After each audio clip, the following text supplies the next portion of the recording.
Hey,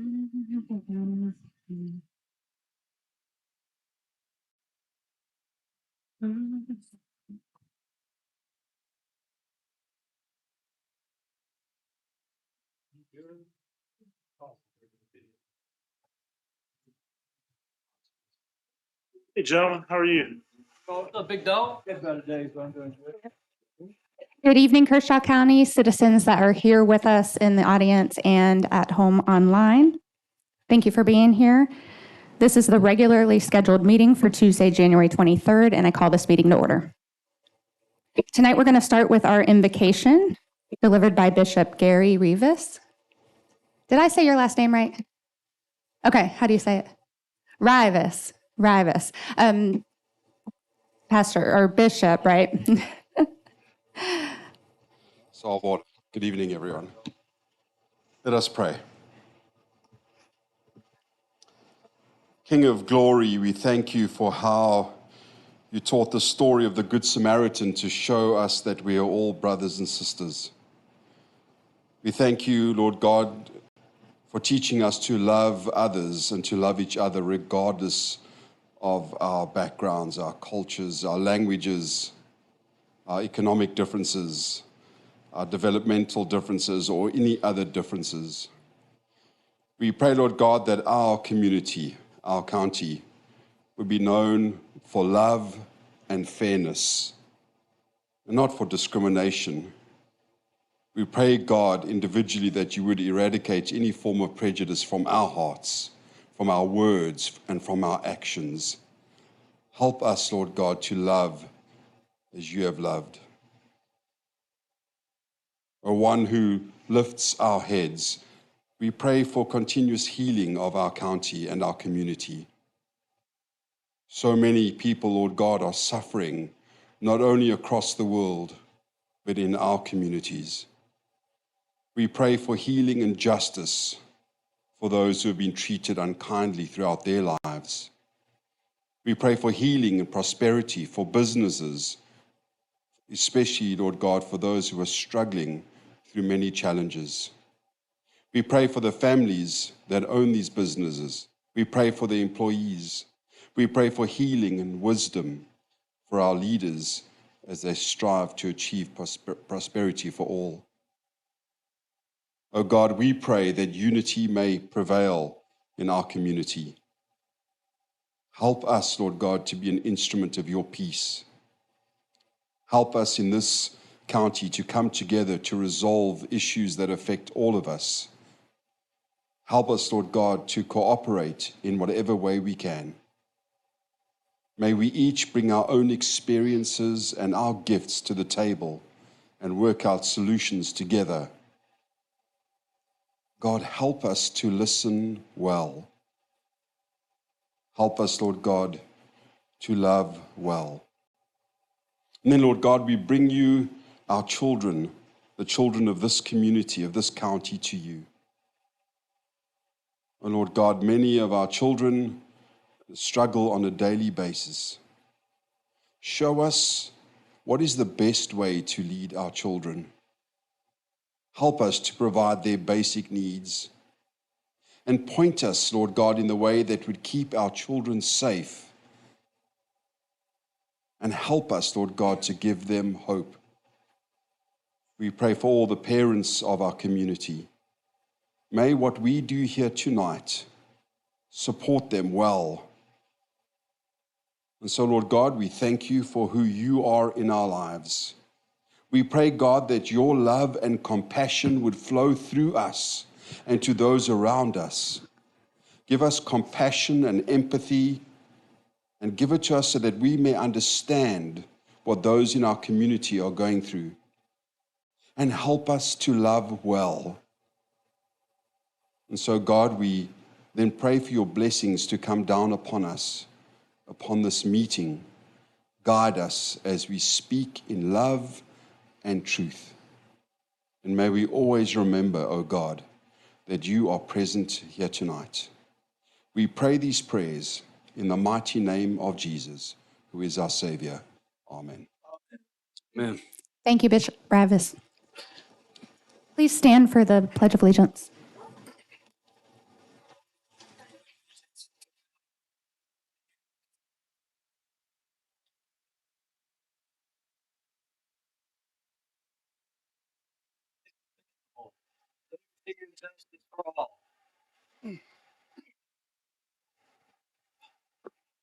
Adoption of tonight's agenda. Item number 4. Is there a motion to adopt tonight's agenda? Okay. Mr. Shoemaker makes the motion. Is there a second? Second by Mr. Cato. Yes, Mr. Jones? Agenda, where it says executive session, I'd like to discuss that in open session, please. And at any point that we feel like that there is a legal issue, and we need to go into executive session, we can do it at that point in time. But I don't like this being executive session. I appreciate that. Mr. Jones, can you make a motion to amend it? I make the motion that we amend the agenda to just have open discussion about the issue that we're talking about here, where we have number 5, executive session, discussing the contractual matter. Second. Okay, second by Mr. Tucker. And discussion on the amendment to make number 5, discussion of a proposed contractual matter, an open session discussion. Correct. Understand this. If we start getting into territory that we need to go into executive session, we can do that at that point in time. Can I get some clarification? I know it's not, I just don't know what, I mean, can we get any more clarification on what it is? It's a contractual matter. The chair, Okay. I have no trouble with that. appreciate it very much. Thank you, Mr. Jones. I originally put this on the agenda as an agenda item under old business, and there were some legalities that came up about the contract. So it was advised to do it in executive session, but I have no problem having an open I discussion. never wanted to. Okay. So all those in favor of the amendment, motion to take item number 5 out of executive session and have a public discussion, indicate by raising your hand. All right, Mr. Jones, Mr. Tomlinson, Mr. Cato, myself, Mr. Shoemaker, Mr. Tucker, and all those opposed? Mr. Brazel, did you vote in favor? Yes. Okay.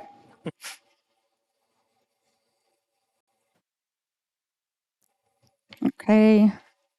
Open session. Any other motions pertaining to the agenda? Okay, I have a motion to strike item number 16, executive session, receipt of attorney-client privilege legal briefing. By advice of the administration, we don't need to receive that brief tonight. Okay, second by Mr. Shoemaker. Any discussion on that? Right, all those in favor of striking item number 16, executive session, indicate by raising your hand. All right, that vote is unanimous. We'll strike 16. And to the rest of the agenda, any other discussions? Okay, all those in favor of adopting this agenda as amended, number 5 and number 16, indicate by raising your hand.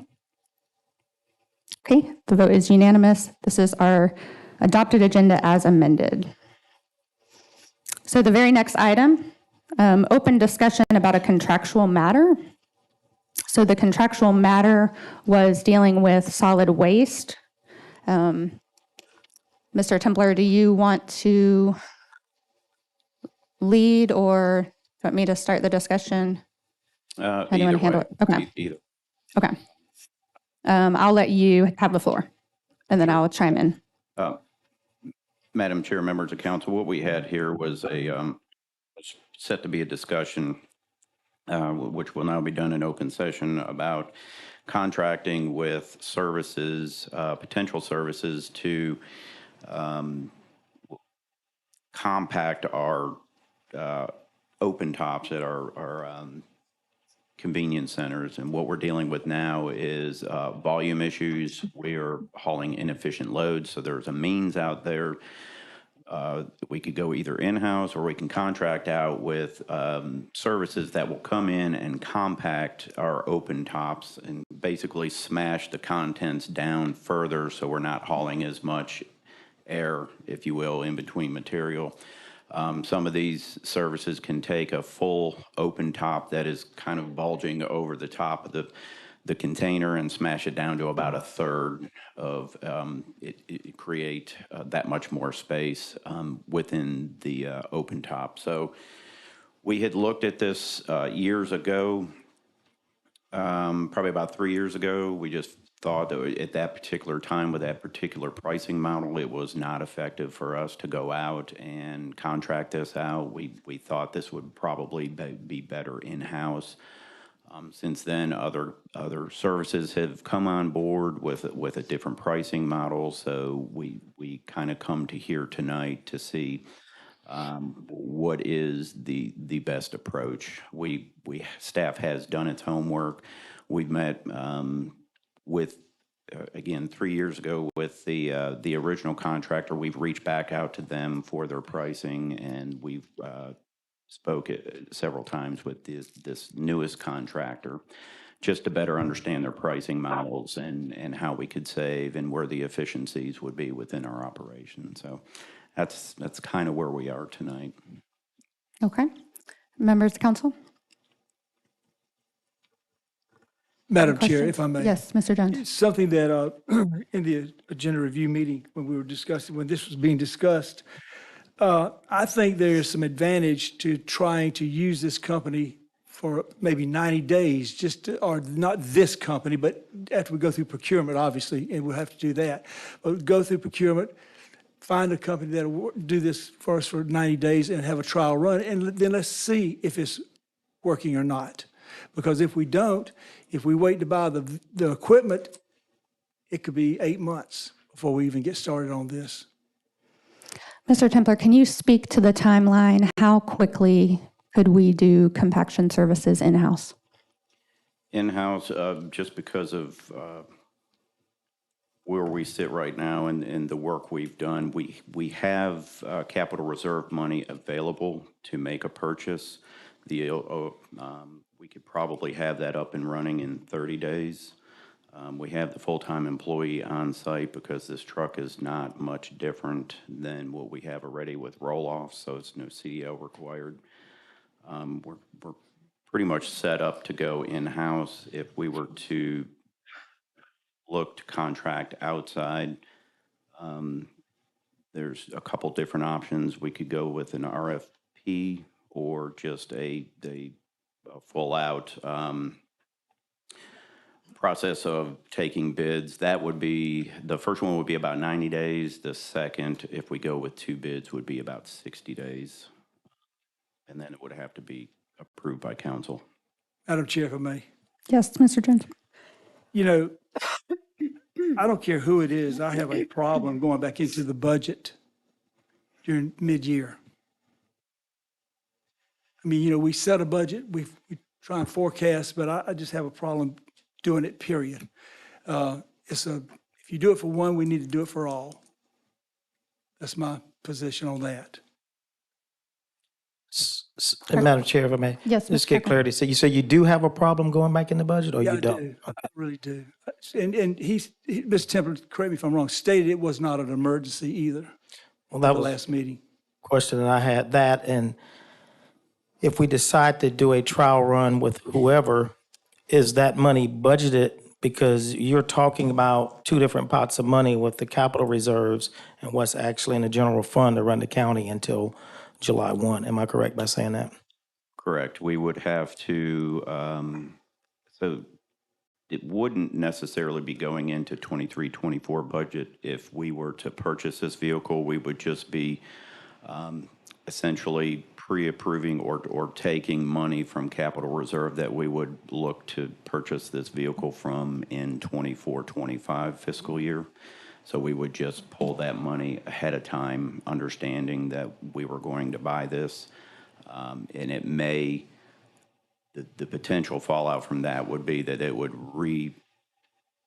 prioritize or categorize some of the capital purchases that we have identified for this year, moving them into 24-25.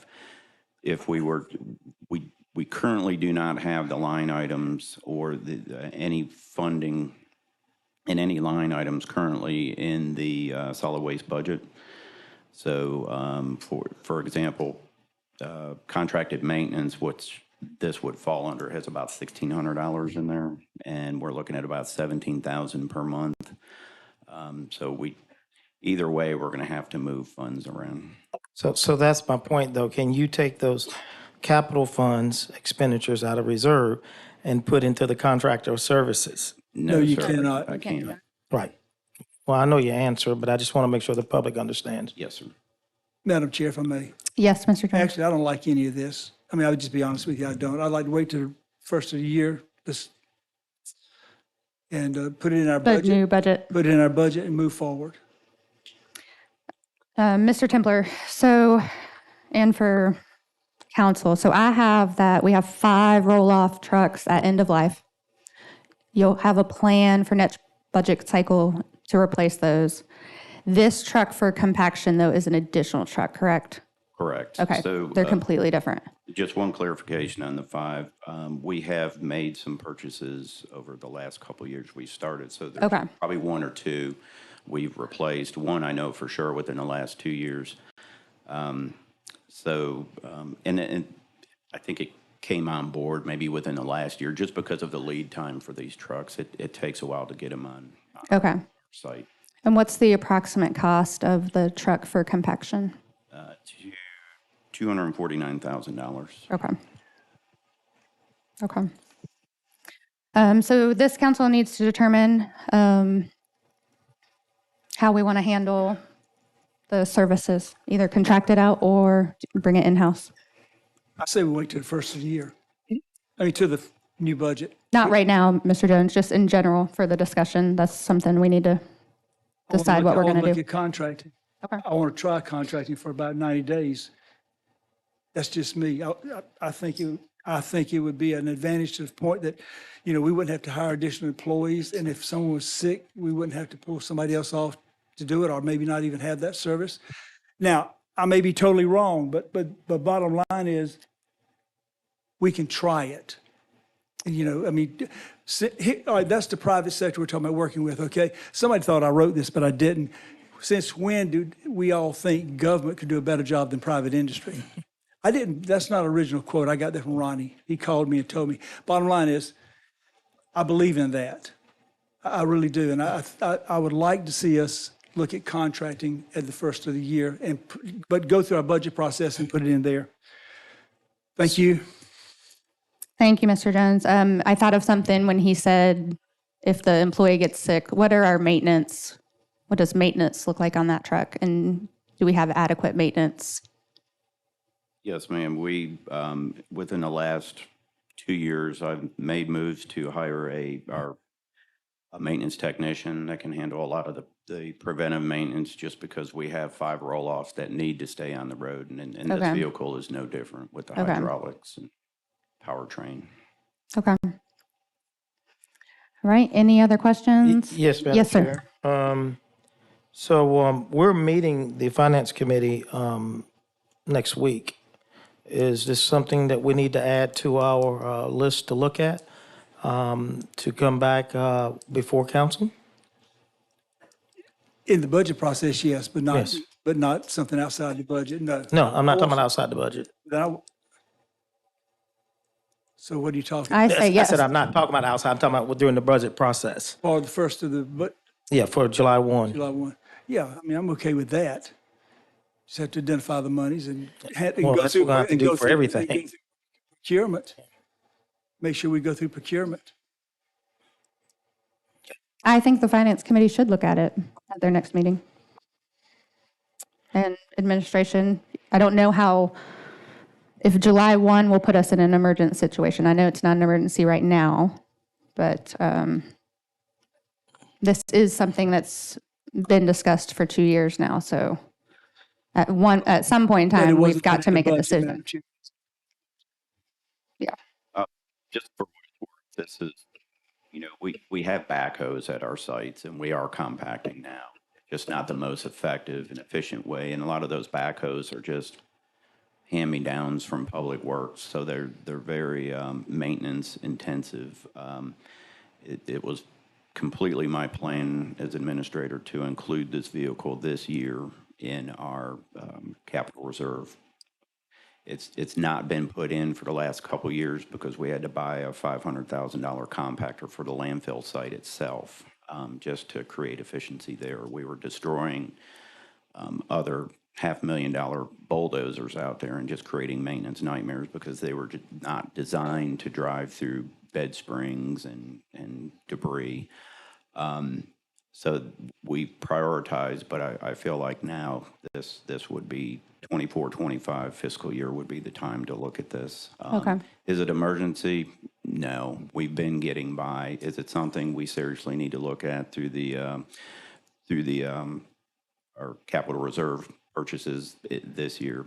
Yeah, absolutely. Okay. Because with growth, with the volume we're seeing at our convenience centers, with all of the material we take in there, it just behooves us to find every piece of efficiency we can. Yes. Well, that said it all. We And- can move on. Okay. The use of the backhoes, though, this would eliminate that because I don't think that that's a, Yeah, at Good most use. of our sites, correct. Okay. So obviously with this piece of equipment, we would focus on the Lugoff, the Elgin and airport sites. okay. But some of our outer sites that are not as heavy in terms of use and volume, we probably could still get away with backhoes. Okay. All right. Thank you, Mr. Templer. Yes, ma'am. Any other questions for administration or good of the discussion? Okay. We'll move on to item number 6, public comments. Mr. DeBose, if you'll hand me that. We have a full house tonight, so I will ask the public when someone is speaking to be as quiet as possible. If you leave the room, please leave quietly also so that everyone can hear. All right, we have 18 people signed up for public comments tonight. Yes, 17. Did someone change their mind? Okay, the first speaker tonight is Mr. Rob Brown. Hi, Rob, how are you? Good, how are you? Good. Stand at the podium and then make sure the microphone is close to your mouth so that the audio picks up. Okay.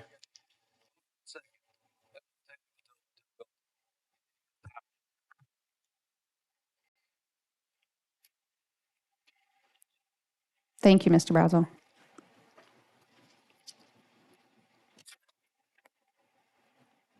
Can you repeat that name, please? Rob Brown. Thank you. In the public comment section, you have 5 minutes for your public comment. You don't have to go 5 minutes. Okay. You know what? Let's just time on. Time.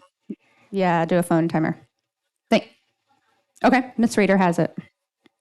Go ahead, Mr. Brown. You have the floor. Okay, thank you very much. I'm going to talk about the 521 potential expansion to 4 lanes. This would be a massively expensive project costing hundreds of millions of dollars and is not needed. I don't see any benefit at all to Kershaw County. Sumter might want this, but we don't see any need for the expansion. Sumter actually right now has 6 lanes to get to I-20. If you 521, 261, and 15. I live on 521. I drive it every day. I do not see any problems with the traffic. The only issue I see is the folks that don't want to obey the traffic laws. There are many more pressing issues that I think the Department of Transportation should be paying attention to. I would mention the bridges that are falling down that need to be repaired. I would also mention the bypass on the north side of Camden that is in terrible shape.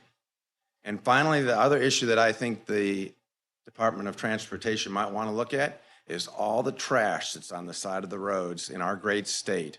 And that just detracts, and you never see them doing anything to correct that issue. Thank you for your time. Thank you, Mr. Brown. The next speaker is Wayne Belger. Hi, Wayne. How are you? I've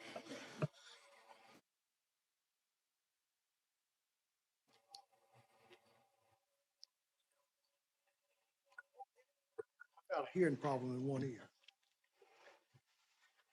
Talk in the mic. Madam Chair, members of council, thank y'all for your time tonight. Mr. Belger, can you move the mic a little closer? That better? A little bit more. Thank you. You Thank have to y'all talk for your directly time into these mics for the people that are watching to hear. Thank you. Just too loud? Good. So as a landowner and a farmer in the Boykin community, I move heavy equipment every day up and down 521, number one into across the river into watery area to farm, Bethune. Move this equipment up and down 521 daily. And I can tell you folks, it's not a problem. Is there a safety issue? Yes, but that's a traffic issue that needs to be dealt with by the Highway Patrol and the Sheriff's Department. For the county to look at spending money on a project, 200 million, 300 million, whatever that price may be, I can tell you folks, there's a lot of infrastructure work that needs to be done in Kershaw County. All we have to do is look right over in the West Watery area. We have Elgin, Blaney, and West Watery. I mean, those folks need road improvements. They need infrastructure. We don't need a new road in Boykin or 521. A two-lane road is sufficient for what we have. As Rob Brown mentioned, there's actually more roads than that leading out of Sumter County. There's 378, 261, 521, Black River Road, Highway 441, and Highway 15. I might also note that Black River Road is fixing to be four-laned at the intersection of 521 and Black River Road. The reason I know that is because we own the property there, and I'm very familiar with that project. If we're going to four-lane 521, why are we four-laning Black River Road? Makes no sense. I ask y'all to take consideration into the way you're spending tax dollars monies. Everybody wants Kershaw County to get their share, but try to appropriate that money to where it's best used in other parts of the county. We have people in the county that are still driving on dirt roads. And we're talking about four-laning a road. It's not necessary. Thank you for your time. And if anybody wants to get out and ride on a tractor, I'll be happy to ride y'all around. Have a good night. Thank you, Mr. Belger. Bless you. The next speaker is Hank Kerfoot. Hi, Hank. How are you? Good evening. Thank you, Madam Chairman, and the rest of the county council. Thank you for this opportunity. My name is Hank Kerfoot. I'm a property owner of a farm in Sumter County and Kershaw counties that has approximately 1 mile of frontage on Highway 521. Farmers, large and small, would suffer adverse economic impact if the proposed 521 expansion were enacted. As acres of farmland were paved, arable land would be lost forever. Many local farmers rely on crossing Highway 521 as part of their daily practices. They not only cross, but they make left and right-hand turns out of and into multiple properties. If 521 were 4 lanes with a medium, these farmers and their equipment would be constantly exposed to not only more traffic, but more aggressive traffic, while being forced to make multiple turns and U-turns to access their farms. Kershaw and Sumter County 521 farmers, many of whom operate generational and historic properties, are far from beneficiaries of this proposal and stand opposed to a 4-lane highway. As a 521 property owner of land in both Sumter and Kershaw counties, and as a resident of Camden, Kershaw County, I can't help but to believe that this proposed project would bring more traffic into our town, while these monies could be better spent, as Wayne suggested, on roads and bridges throughout the region that are currently in disrepair. Thank you for your time and consideration on this issue. Thank you, Mr. Kerfoot. The next speaker is Marty Daniels. Hi, Marty. Thank you very much. I live on Highway 521 on a 200-year-old farm. 521 runs 2.9 miles right through the middle of our farm, as it also divides other farms. My first memory of this farm was 80 years ago when my father was fighting in World War II, and I spent the year there. We're a community, Black, white, Hispanic people, neighbors who care deeply about saving our homes and property from Rembert to I-20, saving it from needless harm. A 4-lane highway would have a terrible environmental impact upon this entire area, the wetlands and the river valley system. Based on historical, environmental, and religious importance of these lands, there will undoubtedly be federal oversight based on the National Historic Preservation Act of 1966, the Environmental Protection Act of 1969, known as NEPA, U.S. Department of Transportation Act, Section 4F, as well as the U.S. Department of Interior designation for National Historic Landmarks. A proposed four-lane project will undoubtedly lead to federal involvement with an environmental impact statement that is likely to take many years. These lands along the Wateree River have been inhabited by 4,500 generations of people, going back 16,000 years, including some of the most important Native American archaeological sites in the southeastern United States. We stand opposed to a four-lane destructive highway.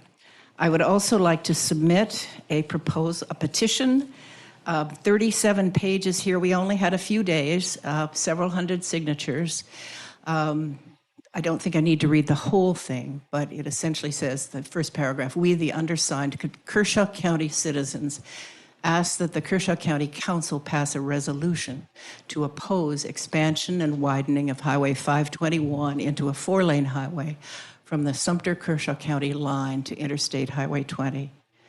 Is there someone I could... Yes, Ms. Hannah, can you make a copy of that for us, please? Have this one. I made a copy. Oh, okay. Thank you. Thank you very much. Thank you, Ms. Daniels. All right, the next speaker is Renee Castro.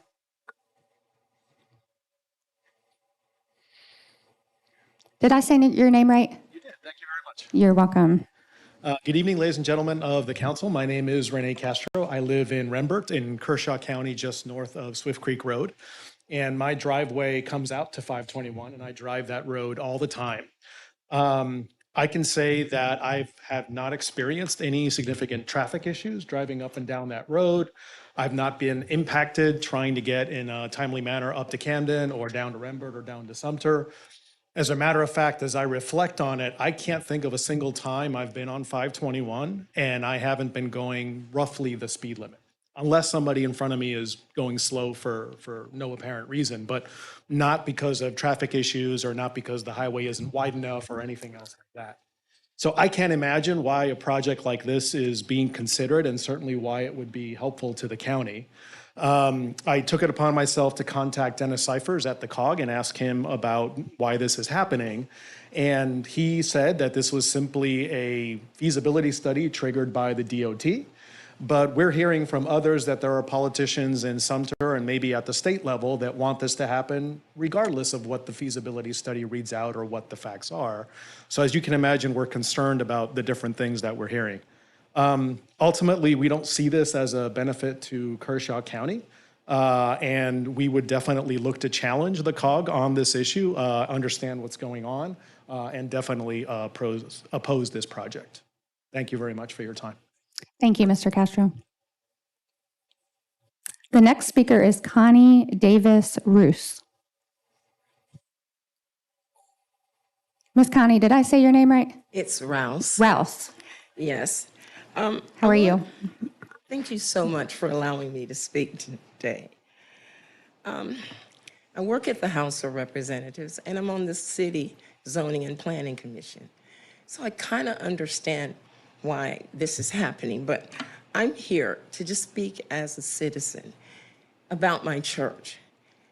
It's the property that's on 521. It's Wesley Chapel United Methodist Church. It's now a cemetery.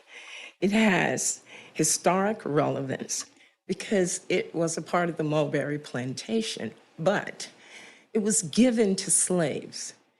But the slaves decided that they never, ever, ever, not in 2024, wanted that property taken back from them. So they wouldn't let it be a gift. They purchased it. Can you imagine 6 slaves, $100? It is equivalent, I think today, $23,500, but $23,000, 6 slaves raising that because they did not want the property taken. It was given, though, as a sacred trust. It's irrevocable. So I guess unless someone's going to stop and bow or pray when they come in front of the church, it's not a divine place of worship. Only a church can be on any of that property. The other thing is we have had great pastors there. Senator Ida Quincy Newman, who is the first Black senator since Reconstruction. I'm asking you to please not pass this. It would be so good for Sumter, I know, but we live in Kershaw County and we vote in Kershaw County. And we are asking you, please look out for us here in Kershaw County. We don't need this right now. And guess what? You can take that money and give it to Mr. Templer and you can buy his truck. Thank y'all. Thank you, ma'am. All right, the next speaker is John Daniels Jr. We'll talk Okay, about a John. hard act to follow. Madam Chairman, the honorable members of the Kershaw County Council, I'm John Daniels, I should say John Daniels Jr. My wife Lisa and I have a home at 892 Sumter Highway in Kershaw County. It's near the junction of 521 and 261. My brother and two sisters have homes near me. You've heard from my sister Marty Daniels already this evening. I'm one of the owners of the farm we call Mulberry, which has farmed in this area for more than 100 years. We are a timber farm. We have approximately 3,000 acres for timber cultivation. Cultivation requires constant work and attention, and we are always moving on and across 521 as we go about our operation. The expansion of 521 from Interstate 20 south through Rembert poses a serious threat and challenge to our area, including our family farming operation. There are no intersections along our corridor of 521 other than the farm roads, and cars travel an unimpeded 65 miles an hour or more.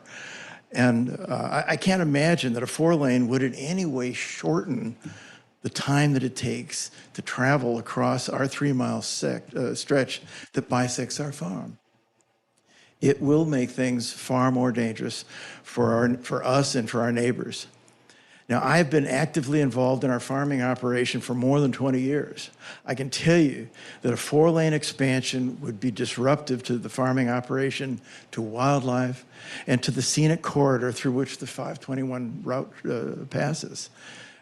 You should know that we have approximately 3,000 acres protected by conservation easements. These would be affected by the expansion. The conservation easements are held by Ducks Unlimited. We're proud of that. The idea is to protect the land and its scenic, natural corridor in perpetuity. The expansion of 521 challenges that. There are wetlands on both sides of 521. Conservation easements run on both sides of the highway. Ancient wetlands run along both sides of the highway. There's a heron rookery that is only a few yards from 521 that I understand is part of a national migratory pattern. I'm concerned about the impact of any expansion or widening of 521 south of I-20 and onto Sumter County on our beautiful environment and our farming operation. I'm particularly concerned about the impact on our neighbors, and we will join them to oppose the expansion of 521.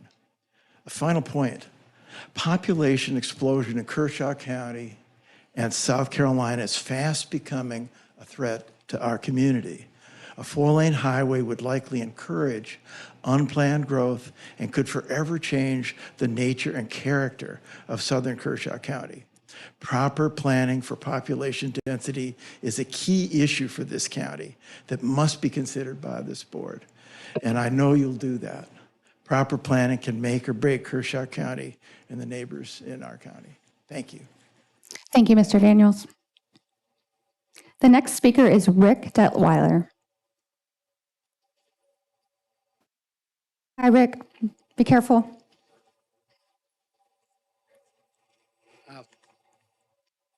Thank you, Madam Chair. I'm Rick Detweiler. I live on Tombfield Road, I've spent the last 37 years with my wife, Janet. Is The microphone closer to your mouth. that better? Yes, thank you. Okay, I'm sorry. Rick Detweiler, my wife Janet and I have spent the last 37 years cobbling together a piece of property on Toonfield Road. It is everything to us. And I am vehemently opposed to the expansion and the four laning of 521. I am very concerned about the lack of transparency we've seen from the Santee Lynch's Council of Governments. We've asked for information about this. We want to know who's pushing this expansion when we have such enormous needs elsewhere in the state, and particularly in Kershaw County. I drive 521 every day. I go out of my driveway, I drive less than a mile to the end of Toonfield Road, and I turn right on 521 to go to Columbia 6 days a week. I drive up and down that road every day, just except for Sunday. And I do not see a need to expand 521 in the least. There's not a problem that expansion will fix. Now, we believe it's an enormous and unnecessary expense. There are too many other needs in this county. All you need to do is go down I-20 toward Columbia and cross over the Wateree Bridge if you don't think there's a need in Kershaw County. That bridge, I am convinced that one day I'm going to be driving to my office in Columbia, and that bridge is going to fall in, and that's how I'm going to die. I mean, that bridge is crumbling to pieces, and the right lane of I-20 all the way to Richland County is crumbling. Why? Because we're not getting our roads fixed. We're not getting our bridges fixed. We've got the same problem going on with the Wateree Bridge over 601, the 601 bridge over Wateree. And so, I can't imagine spending $250, $300 million widening a road that doesn't need to be widened when we have these needs that are so critical to our county.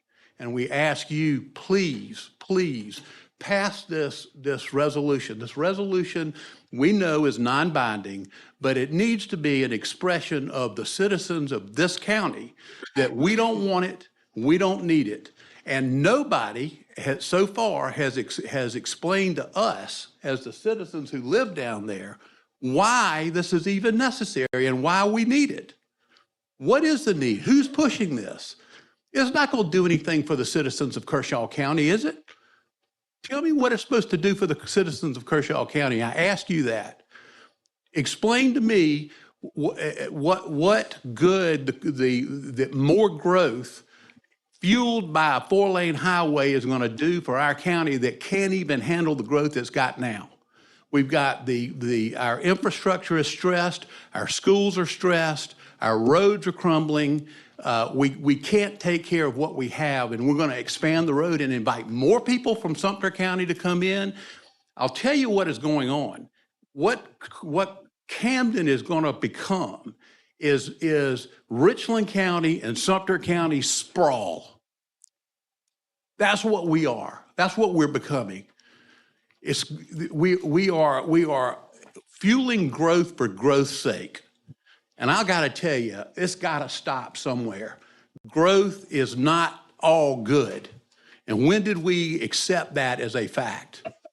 So I would ask you, please, pass this ordinance or pass this resolution, show your support for the people in not only the lower part of Kershaw County where we live, south of I-20, but all of Kershaw County, because this affects everybody in the county, not just these folks like me that live south of I-20.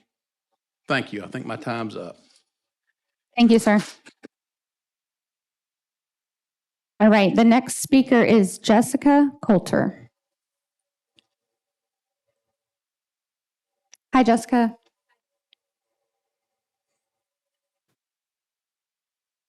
Good evening. Thank you so much for the opportunity to speak and hopefully be heard. So I am here, I live on Beverly Hills Road, and so I'm not here to talk about the expansion. I'm actually here to talk about something else.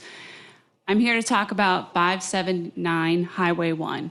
It's It's over 300 acres in East Camden. It's across the street from my home.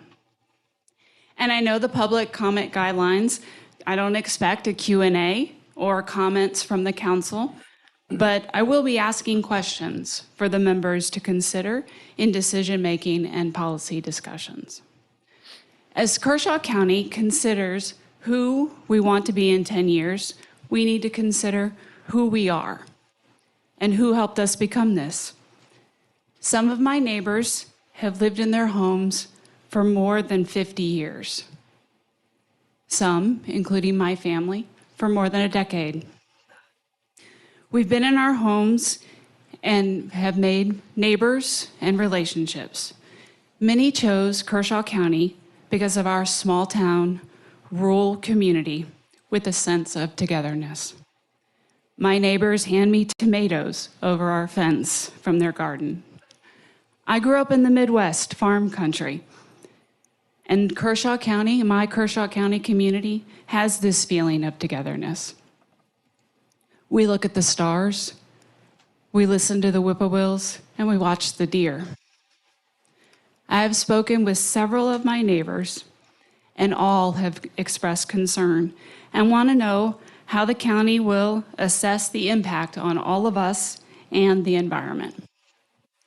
According to the zoning, 579 Highway 1 is considered general development, which requires multi-use without negative impact on surrounding land use and environmental resources.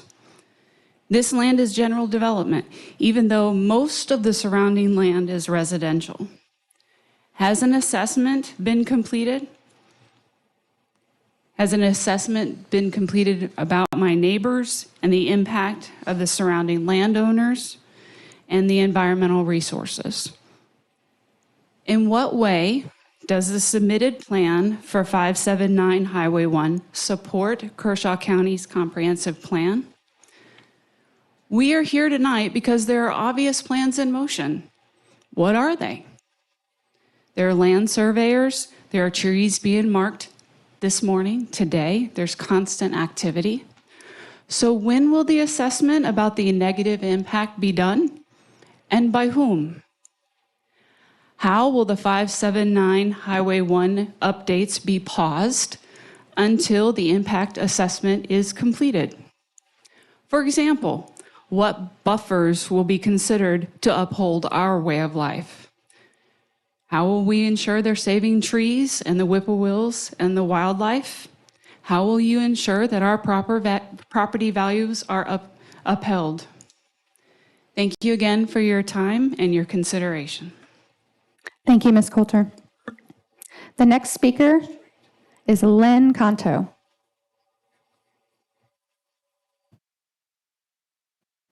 Hi, Lynn. How are you? I'm good, thank you. How about you? Good. Thank you. I'm also changing the topic. And you have to speak very close to the microphone. Sorry.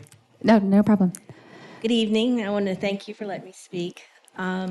You work very hard at what you're doing, and I appreciate you taking the time to talk to people in the community. My name is Lynn Conto. I'm a homeowner, a farm owner, a school counselor, a horse owner, an equine event manager.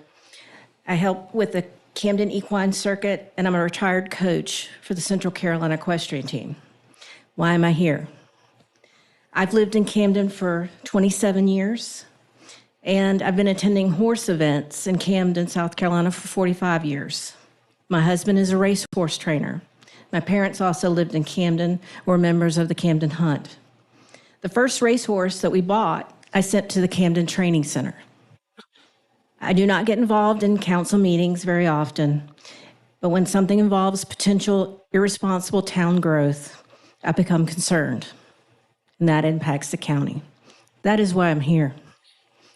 Why am I speaking today? I'm concerned of some of the proposed projects in Kershaw County, especially the Camden Training Center. This is a flat racehorse training facility, and I know many of you think it might not be important because of the Springdale Training Center and race course. But the Camden Training Center is a historic flat racing training track, and Springdale is a historic steeplechase training facility. There is actually a difference. Steeplechase is jump racing, while flat racing is a different type of training.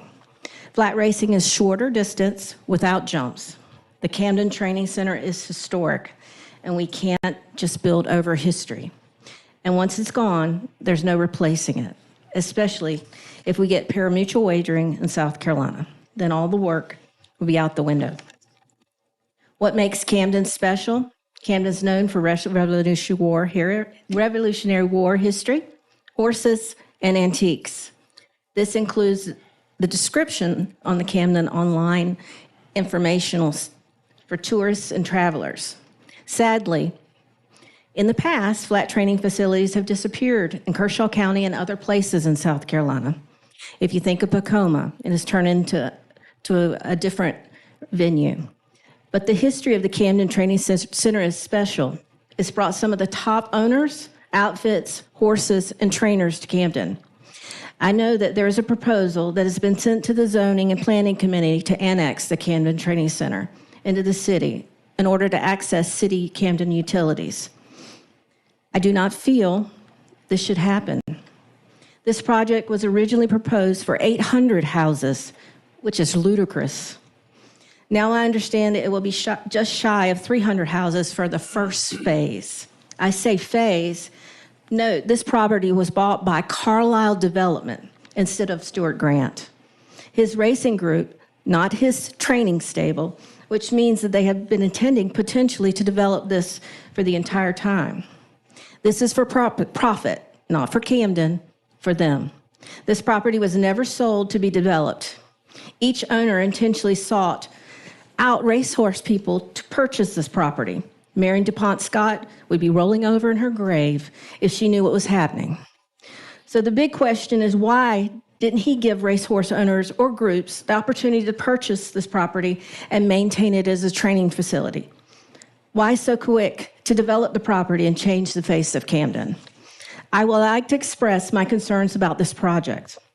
This property was built as an equine property. I own an equine property. I can't just change it. 3 people have sold this property. Altering this historic property, there is a bridle path that stretches from Camden Training Center to Springdale Racecourse. This would be changed if it's developed. Marion DuPont Scott donated the Springdale Racecourse to the horse community, which brought so much to Camden. It would be an insult if Camden and Kershaw County did not maintain her intended plan for this area. If the estate of Marion DuPont Scott wanted to develop it, it would have been sold back in 1985 to developers. Instead, it was sold to Will Farish, and that property was not sold to developers. And he, in turn, sold it to someone else who was an equine owner. If I charged people exorbitant stall fees for a year, instead of providing fair stall cost and bedding, then I would also not have people in my facility. Ms. Conto, am I out of time? I'm so sorry to interrupt you. Yes, ma'am, you are. My final request is I do have a presentation that I'd like to share that's on a PowerPoint, and I'd like to do that at the next meeting. Thank you. Ms. Conto, you can send that to Ms. Hannah Parler, our clerk, and she'll get it to us, or she'll arrange something. The next speaker is Anna Locke. Hi, Anna. How are you? I'm doing okay. Thank you, Madam Chairwoman and Council. Thank you for this opportunity for public comment. I am fairly new to the city of Camden and to Kershaw County as a resident, and I am thoroughly enjoying listening, and I've been attending as many meetings of Planning Commission, City Council, County Council, so I can continue to learn. Tonight, I wanted to make you aware that, as you've heard, there are multiple developments in the works. There are multiple changes going on in Kershaw County, and there certainly are a lot of citizens who are concerned about that. So there's a fairly new group with a reference to responsible growth for Kershaw County. Now, responsible, sustainable, there's buzzwords in the business community, and it can mean a lot of different things to different people. Tonight, I just want you to know that we are working with you, and we appreciate your work towards the growth that will come. South Carolina is very popular, and other cities and municipalities are having these discussions. So if you will permit me to ask anyone in the audience who has been following the discussions of responsible growth for Kershaw County and or now would like to join a newly formed organization, please raise your hand. Thank you to everyone for your attendance tonight, and we do look forward to staying in touch in future agendas and future focus areas that concern the growth and the impact, either positive or negative, to all of our residents of Kershaw County. Thank you. Thank you, Ms. Luck. The next speaker is Ashley Huff.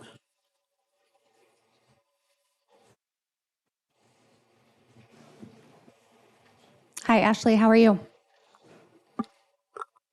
I am doing well. How are you?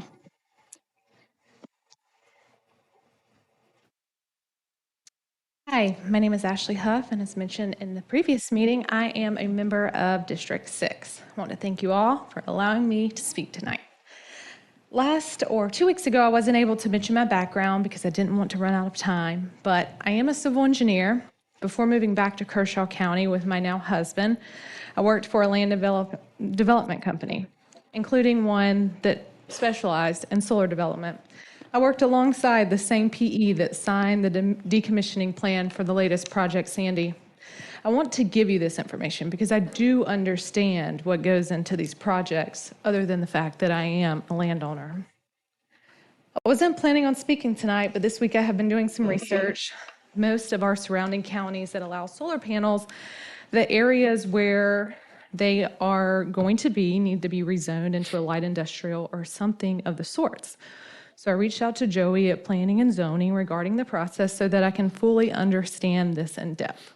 It doesn't seem like this land would need to be rezoned. So one question I do have, are we allowing other types of developers to not go through the rezoning process? While also looking through the ordinance, I came across this listed in the background summary. And this is from Kershaw County Planning Commission, June 8, 2020 meeting, which also went through 3 readings here at council. It says, there are currently no zoning regulations in place to address development standards for large-scale commercial standalone solar farms in order to mitigate potential impacts these facilities may have on surrounding properties. Okay, I want to read that again. There are currently no zoning regulations in place to address development standards for large-scale commercial standalone solar energy farms in order to mitigate potential impacts these facilities have on surrounding properties. How can we approve these sorts of projects with this clause in the LDO? So are we looking at these property owners, especially people who reside on these properties, and tell them that their properties aren't protected? This could fall under a range of things, from decreased property value to environmental impact. As so many people have mentioned here tonight, we're passionate about our land. I think there should be some revisions made to this amendment, not only because of this particular clause, but also the council members listed at this time are no longer present anymore. We need a change, and it starts here. Thank you for your time tonight. Thank you, Ms. Huff. The next speaker is Sandy Berry.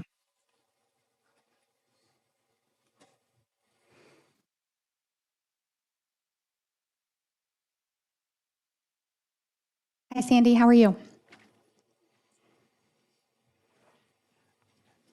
My name is Sandy Berry, and I live on Edders Lane between Robinsontown and Lockhart. Sort of same area Ashley's talking about, the solar farm. But the main reason I'm here is Edders Lane itself. Danny knows about it. He talked to my wife the other day, Lisa, for a while. But we have a lot of traffic. When I moved here in 2004, we were the only people on Edders Lane between Robinsontown and Lockhart.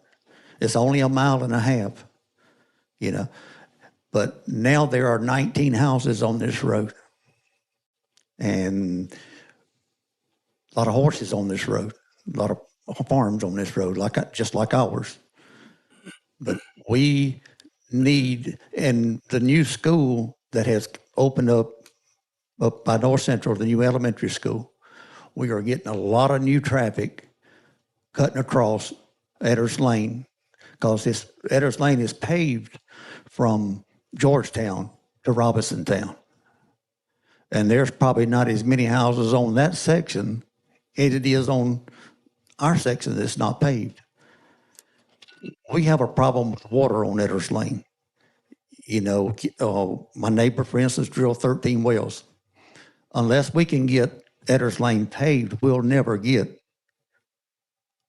county water. And it's desperately needed out there. But the main thing is just the traffic itself. The road stays in such bad shape. It just needs, really need to get you guys to think about, you know, and especially Danny, he's a councilman for our area, to look into getting this thing paved. And what else do I need to do to move on with this, getting this thing paved? What are my options? But you're not going to answer that, but that's okay. That's what you're not here. You're not here to I'm answer. sorry, Mr. Berry. You're not here to answer questions tonight. So we don't do a dialogue during public comments. That's right. I'm taking notes, and we have your phone number, so I will have the administrator or one of us But we plan get to with you. change that if we can. Yeah, get with you on that so that we can give you some other recommendations as well. But I'm sorry to just sit there and not speak. Traffic, and and the road is wide enough already to where they probably don't need a whole lot of easement other than what they've already got. Anybody can look into it. Madam Chair. We would definitely appreciate that. If you would just have Hannah get his name and number, and he can contact the county administrator or me, and we'll help you go before the proper committee to talk about that. My name's on the. Yes, sir, we have it. Thank you. Mr. Berry, thank you for your service. Mr. Templer, you got all the contact information? Yes, sir. I spoke to Sandy in the past, so got it. Right, the next speaker is Tom Webb III.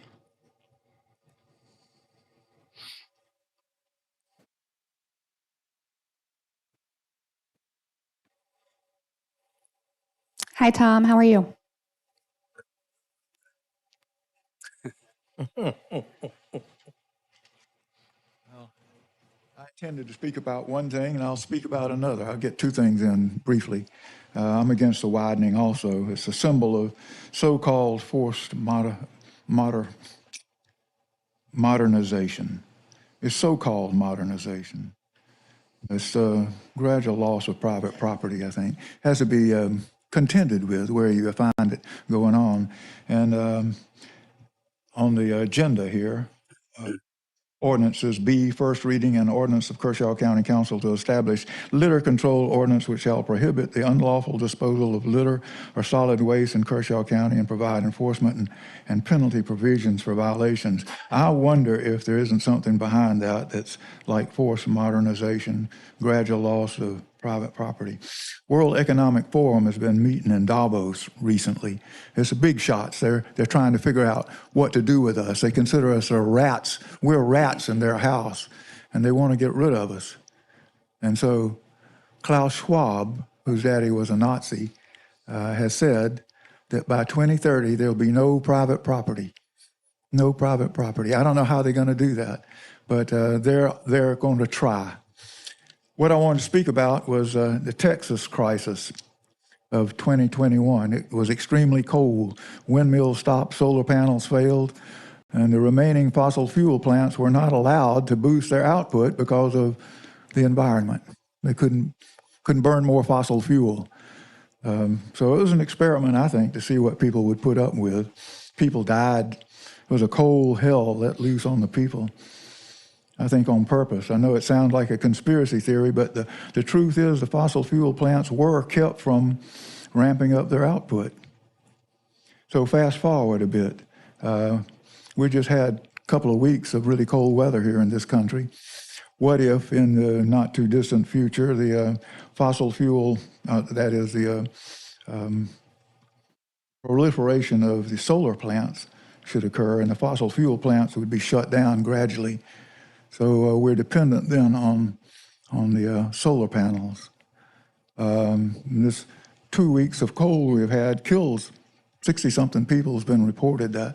How many would have died if they had no heat? And that would be the case if we were dependent on solar output. The solar panels would be frozen over. So these Chinese solar cells are really expensive, and I wonder where the money is coming from. Through what circuitous path is it getting to where we have it, somebody has it, to spend on these Chinese solar cells? That's it. Thank you. Thank you, Mr. Webb. The next speaker is William Robinson.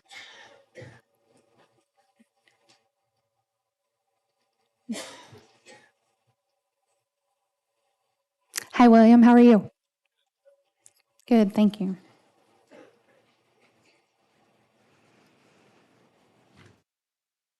I'm here in two capacities this evening. My name is William Robinson, and most of you all know me as the executive director of the the Knights Hill Historic Preservation Board. And if you've been following us, we've been updating the park that we own there for the last couple of years. One of the things that I wanted to talk about is the maintenance of the park, as we are listed, although we own the park, we are listed as a part of the Kershaw County Park Group. So we've been working out with Parks and Recreation to do maintenance, and to be honest, it's been lacking, especially with our grounds and around our playgrounds. One of the things that happens twice last year is when they came out to cut the grass, they knocked 2 blocks out of the, I don't even know what you call them, like blocks around the children's playground, and they were never replaced. We continue to have to call in order to get the lawns cut. If we're having an event at the park, we give a heads up to park, and then they come out. So we'd like to be a regular part of the maintenance program of the county. My second capacity is I was just elected the chair of the Kershaw County Democratic Party. And as one of my first official duties, we wanted to deliver a sympathy card to Brother Tucker on the loss of his mom, and let you all know that we intend to work with the county, although we may be from different political persuasions, that we intend to work with the county to improve in any way that we can. So I wanted to just make that announcement this evening. And if anybody needs any Biden and Harris. He'll bring it over. The next speaker is Ted Brunson.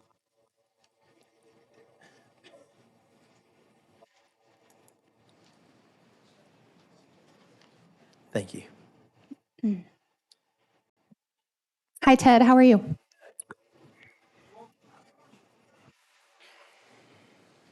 Hi, my name's Ted Brunson.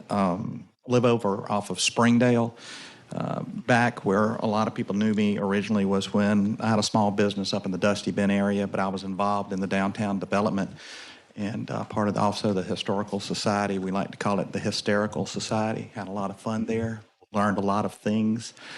Part of the things that we did with the downtown development was to issue grants for the facades on the buildings to bring them back more towards what they looked like back then. So, even though I'm not from Camden, because there's not a road named after me, I still enjoy a lot of the things that Camden brought. We actually came back after being out for almost 20 years, so this is where I'll raise my grandkids.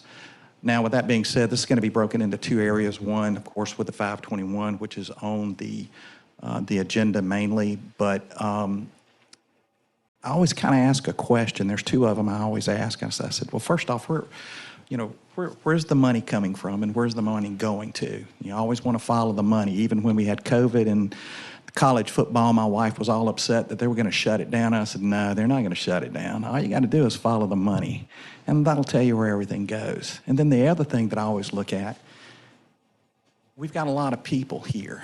And what we're talking about and what we're asking about, what we're concerned about, is what we're presenting to y'all. And will this make any difference? Well, what we have to say, you know, these people that live on 521 that are going to be directly impacted and watch their way of life actually change. So what they're asking for is, again, you know, is what we say tonight going to make a difference? So that's something that I always worry about sometimes when I approach government, and even small government, and even worse, large government. So, you know, we hope that the people that are going to be most affected are going to be most heard. The other part, and I'm glad somebody else brought it up, not me, because I would have done it anyway, was the Camden Training Center. And we talk about what 521 is going to be doing and the impact. Well, we could easily take that money and put it over on Springdale, which, granted, you know, several years ago, they did, I think, a $34 million upgrade to move trucks around Camden and get them out of the center of the town. Less accidents, less noise, less impact on the businesses. I think it's a good thing. You know, we go north, you know, down York Street. We take the Aaron Clue bypass, and because the gold mine, I'm seeing large trucks go down Springdale every day. So I know the impact but they bring, but it's good business, and it's the only way that they can go. But we could also take that money and turn around and put it to repave, make a better median, better crossing points to improve that area. And that's going to dovetail into what, you know, people are talking about, putting close to 800 houses into the Camden Training Center. And that is really just going to impact that area, you know, tremendously. Somebody said about uncontrolled growth. Well, uncontrolled growth to me is what we call cancer. And when a cancer spreads, it starts to impact everything. It just might not impact that direct area between Carter Street and Battleship. And how many people know why the road is called Battleship? How many know? Anybody on council know? Tell me. It's named after a horse, Battleship. That's a Scots horse. So there is history that goes there, but that impact, again, is going to stick its tentacles out into the community. And I'm sure there's going to be some positive things, but I'm also fear that the thing that makes Camden what it is going to be lost. And once that is lost, it's gone forever. So that's the concern. And I'm just a visitor. We're only here for a short time. So thank you for your time. I hope everybody here does make a difference. Thank you. Thank you, Mr. Brunson. Right. Next speaker is Matthew Hutchinson. Hi, Matt. How are you? I'm here to speak on the proposed changes to the public comment guidelines, which I believe were triggered by a anarchist group, I think, was harassing one of the council members. So I gathered some writings of an anarchist. I want to read them tonight. Hope it doesn't disturb anybody. Some writers have so confounded society with government as to leave little or no distinction between them, whereas they are not only different, but have different origins. Society is produced by our wants, and government by our wickedness. The former promotes our happiness positively by uniting our affections, the latter negatively by restraining our vices. The one encourages intercourse, the other creates distinctions. The first is a patron, the last is a punisher. Society in every state is a blessing, but government, even in its best state, is but a necessary evil. In its worst state, an intolerable one. For when we suffer or are exposed to the same miseries by a government, which we might expect in a country without government, our calamity is heightened by reflecting that we furnish the means by which we suffer. Government, like dress, is the badge of lost innocence. The palaces of kings are built on the ruins of the borrowers of paradise. For where the impulses of conscience clear, uniform, and irresistibly obeyed, man would need no other lawgiver.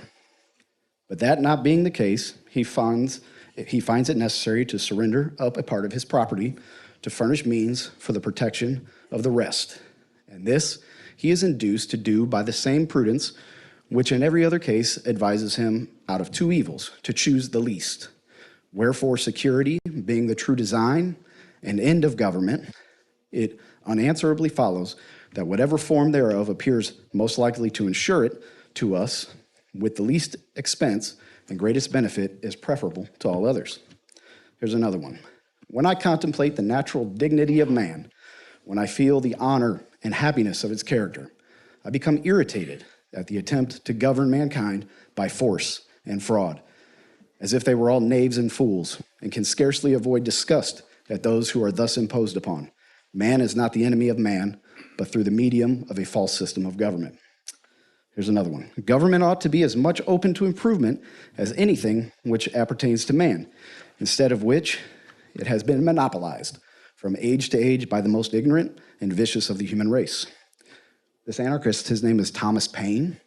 You may know him, one of our founding fathers. He refused to sign the Constitution, by the way. Was Thomas Paine an anarchist? He probably would be labeled as one today. I know what I said tonight is either falling on deaf ears, going over some people's heads. It's okay. I've resigned myself to that's the way it goes. If only we would give liberty a chance here, listen to the people. I'm so glad to see the room full of people redressing their grievances with their government while they still can. That's great.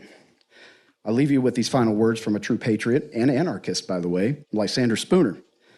A man's natural rights are his own against the whole world, and any infringement of them is equally a crime, whether committed by one man or by millions, whether committed by one man calling himself a robber or by any other name indicating his true character, or by millions calling themselves a government. I want to say, God bless Tom Webb, God bless Jeff Maddox, and God bless the few remaining patriots in this country. Thank you, Mr. Hutchinson. That concludes public comments for this evening. If you were here and from the training center, can you raise your hand? If you were here for the Canada Training Center. Next, on this agenda, we did remove a discussion item on flex zoning and an equine overlay, and I put it on the next meeting's agenda, February 13th. So I hope you'll join us then. It's a topic that I'm still getting information from and meeting with planning and zoning and our legal team so that council can have the best possible discussion. So that will be on the February 13th agenda. I just wanted to let you guys know that. All right, item number 7, public presentations. Our first presentation tonight is Mr. Brian Mays, the director of the Boys and Girls Club of Kershaw County. Hi, Brian, how are you doing? Thank you for being here tonight. Quiet, so I'm going to be very brief. Okay. Thank you all again, Sam and my sympathies, we miss Mama too. So I just wanted to give you an update of what's going on at the Jackson Teen Center. Oh, by the way, Hank, just watch. I can't see behind me, so keep an eye on. All right. I just wanted to make sure y'all still can laugh in this county, because I'm glad, like I told you, I went to Washington, D.C., and I'm glad to call Kershaw County my home. But at the Jackson Teen Center, we still serve about 200 to 300 children per day. And you can move on to the next slide. But I just wanted to kind of give you an update. I want to say something. I don't know if you can get to that bottom screen. That's a play. But before you say that, when we started the Jackson Teen Center, our first program is called Make It a Conversation. We had a room full of 30 young African-American men, young men, and we asked them, if you see law enforcement, what would you do? And how many would run? Every hand went in the air. And we created this program called Make It a Conversation, so that in this window that they understand law enforcement, and law enforcement get to know them in the community and understand that they just want to go home just like you. So we did an original song, if I can bore you for a couple of minutes, that let you see from our children's standpoint. The first part of it is the way they saw the world, and the next part of you'll see what we believe the world can be. We envision a future where police and citizens are working together as one community to address root causes of crime and promote safety and thriving for everyone.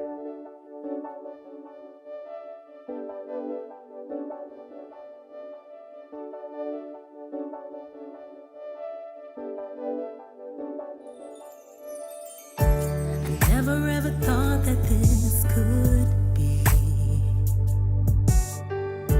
a place where I no longer dream.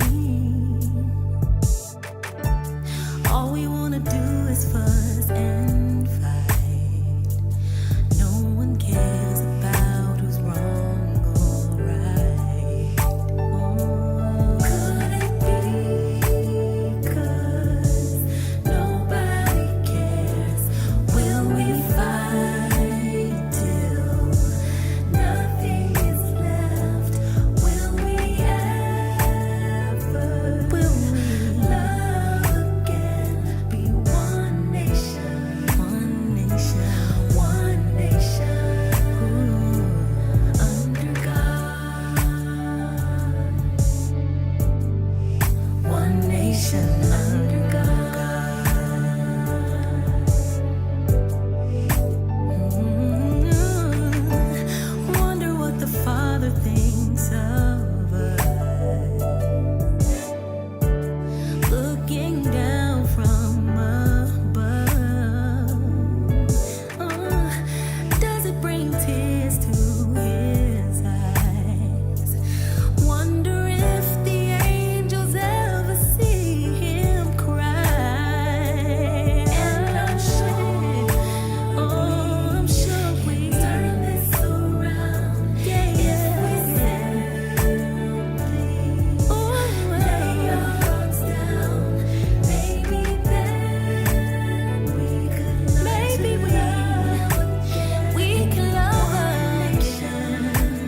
Oh, one nation under God.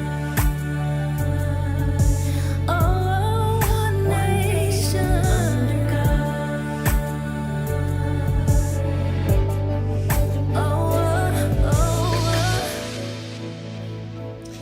We believe that a future is possible where police and citizens are working together as one community to address causes of crime and promote safety so that everyone can thrive.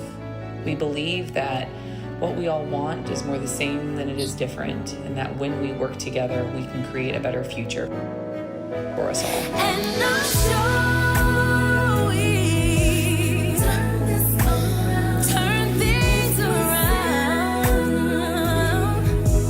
Lay our hearts down. Oh, maybe then we one nation, one nation, just one nation. One nation under God. One nation under God. One nation under God. One nation under God.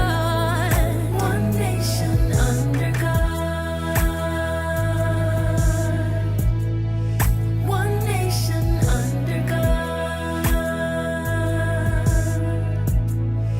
One nation under God.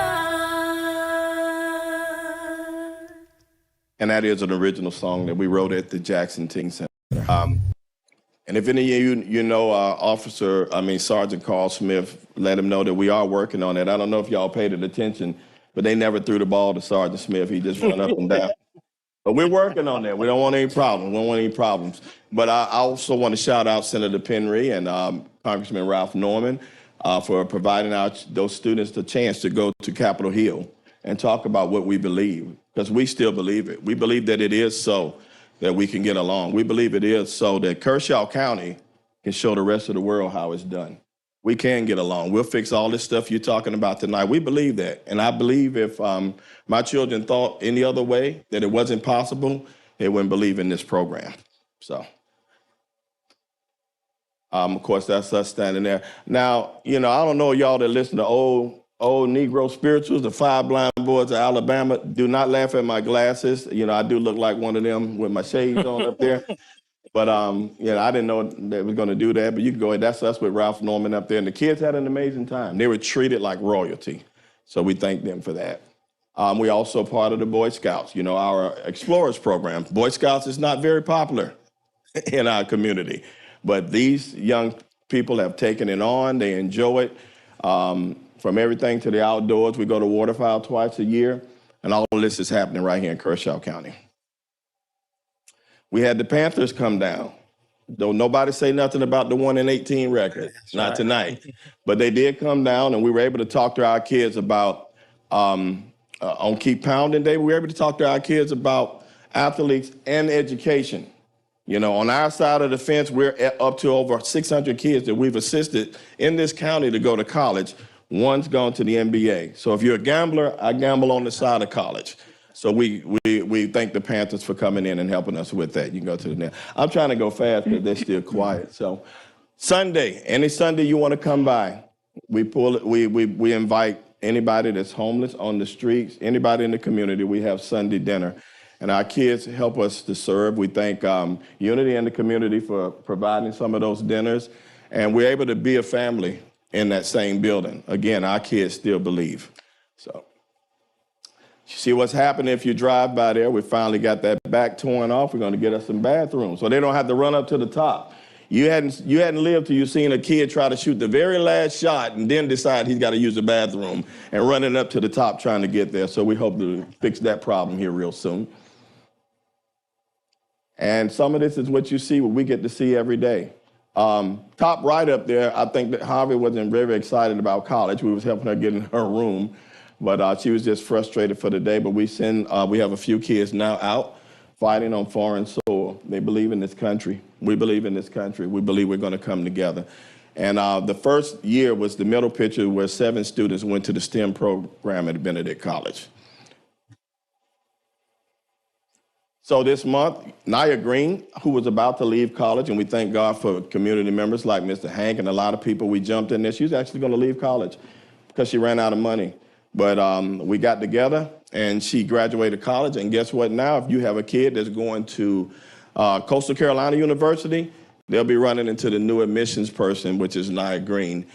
She's full-time at Coastal Carolina University. Kavon Brown came over with his bald head. He left. He's gone to the United States Navy. Who doesn't know Joyce Edwards? Joyce Edwards was a tutor. She's been with us since 7th grade, and now, of course, she's big time. She's going to the University of South Carolina, and we're proud of her.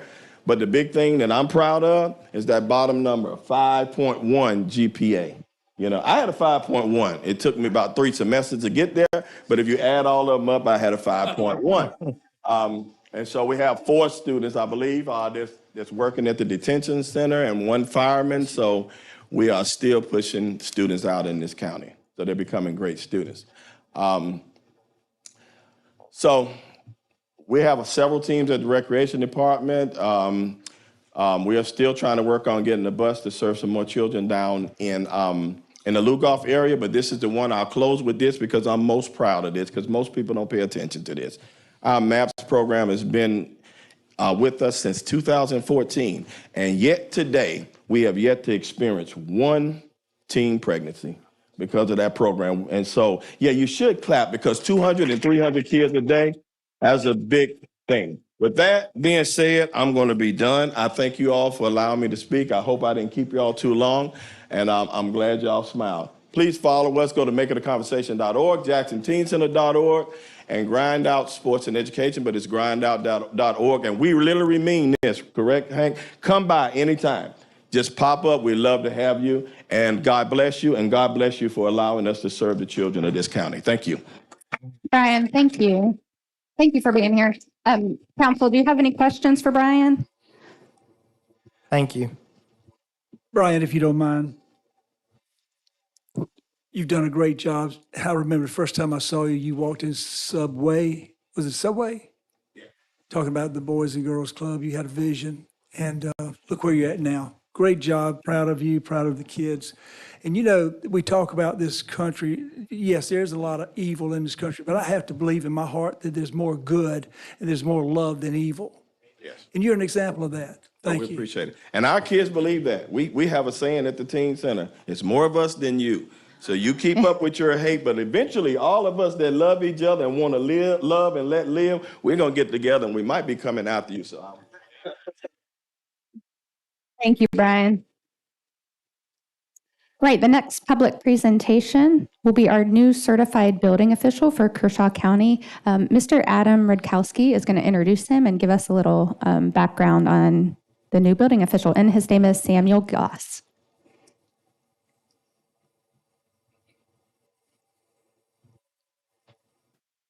Good evening, Madam Chair, members of the board. Good to see you all. I first would like to start off by saying that it's been a tumultuous 12 months for our department when it comes to building inspections. We lost our long-term certified building official in December of 2022.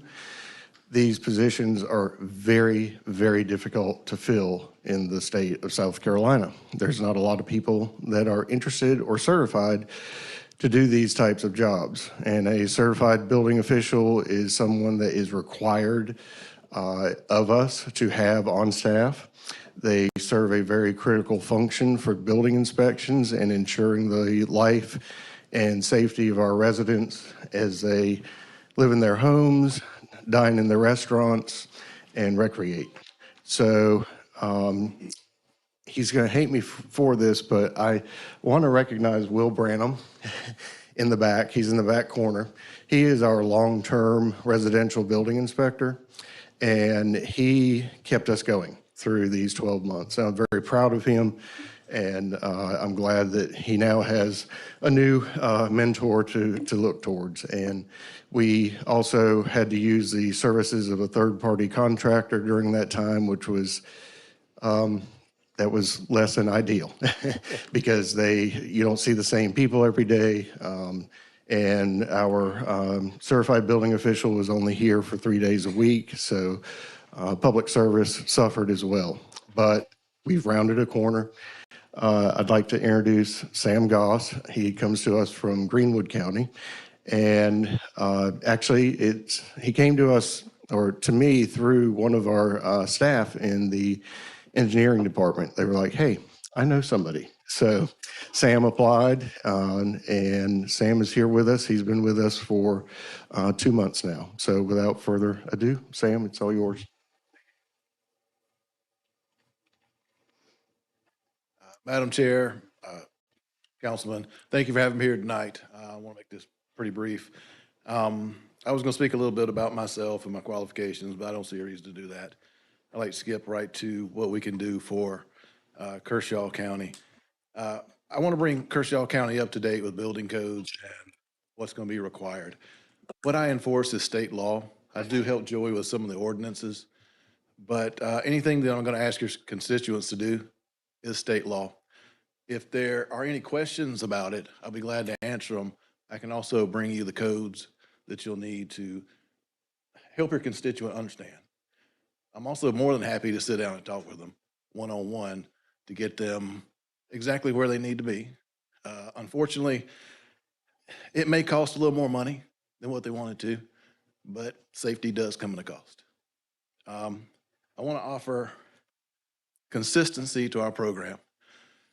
I do look at every individual case one by one, but in the end, everyone will be judged consistently with the looking at everything the same way.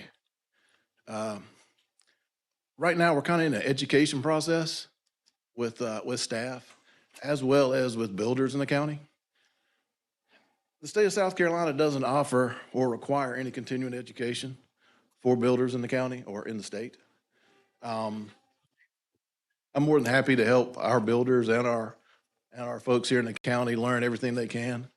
We're actually considering offering some classes, and there is a meet the building official luncheon on the 1st. Be a meet and greet with questions. If anybody's got questions, I'll do what I can to answer those questions. Finally, I'd just like to say that our department, Will and I, we're not allowed to dictate how you build your house or your business or anything else. We're simply here to judge it based on our reference books or based on a set of plans that were offered. Plans are done by design professionals. That's architects and engineers. Depending on the complexity, you may just have an architect or you may have a combination of the two. We're going to look at your plans and we're going to determine that what you have done is up to the plans. Or in some circumstances, our reference books do reference special and particular ways in which to do things. So that's the ways we're going to look at people and their projects and how we're going to judge it. You guys have any questions? Council? Well, I'm certainly glad that you're here. Thank you. And I just want to share from my perspective what has been challenging in the position you hold now. There's been inconsistency. Builders have told me that, citizens have told me that. So I would just ask that you're gentle on our citizens through this transition process and show them a lot of grace, because not all the citizens and some of the smaller builders have heard the things that you're going to start enforcing before. because of lack of consistency and the same person inspecting over and over again. So I do want us to follow the state law and our own ordinances. If there's something local that you see as a pinch point, I hope that you'll let us know so that we can consider updating that or send it to Joey to update us. But from my perspective, that's where I'm at with it. We do get a lot of complaints about building inspecting.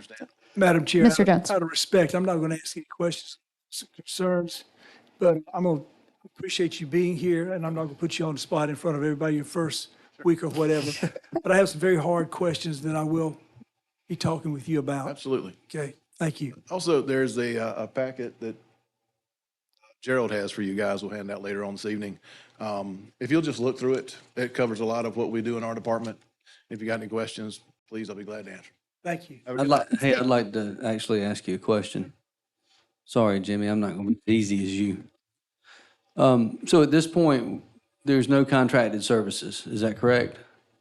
We do have one. Sam, speak into the I microphone. apologize. We do have one building inspector that is contracted. We don't have the staff to cover all the inspections that we do.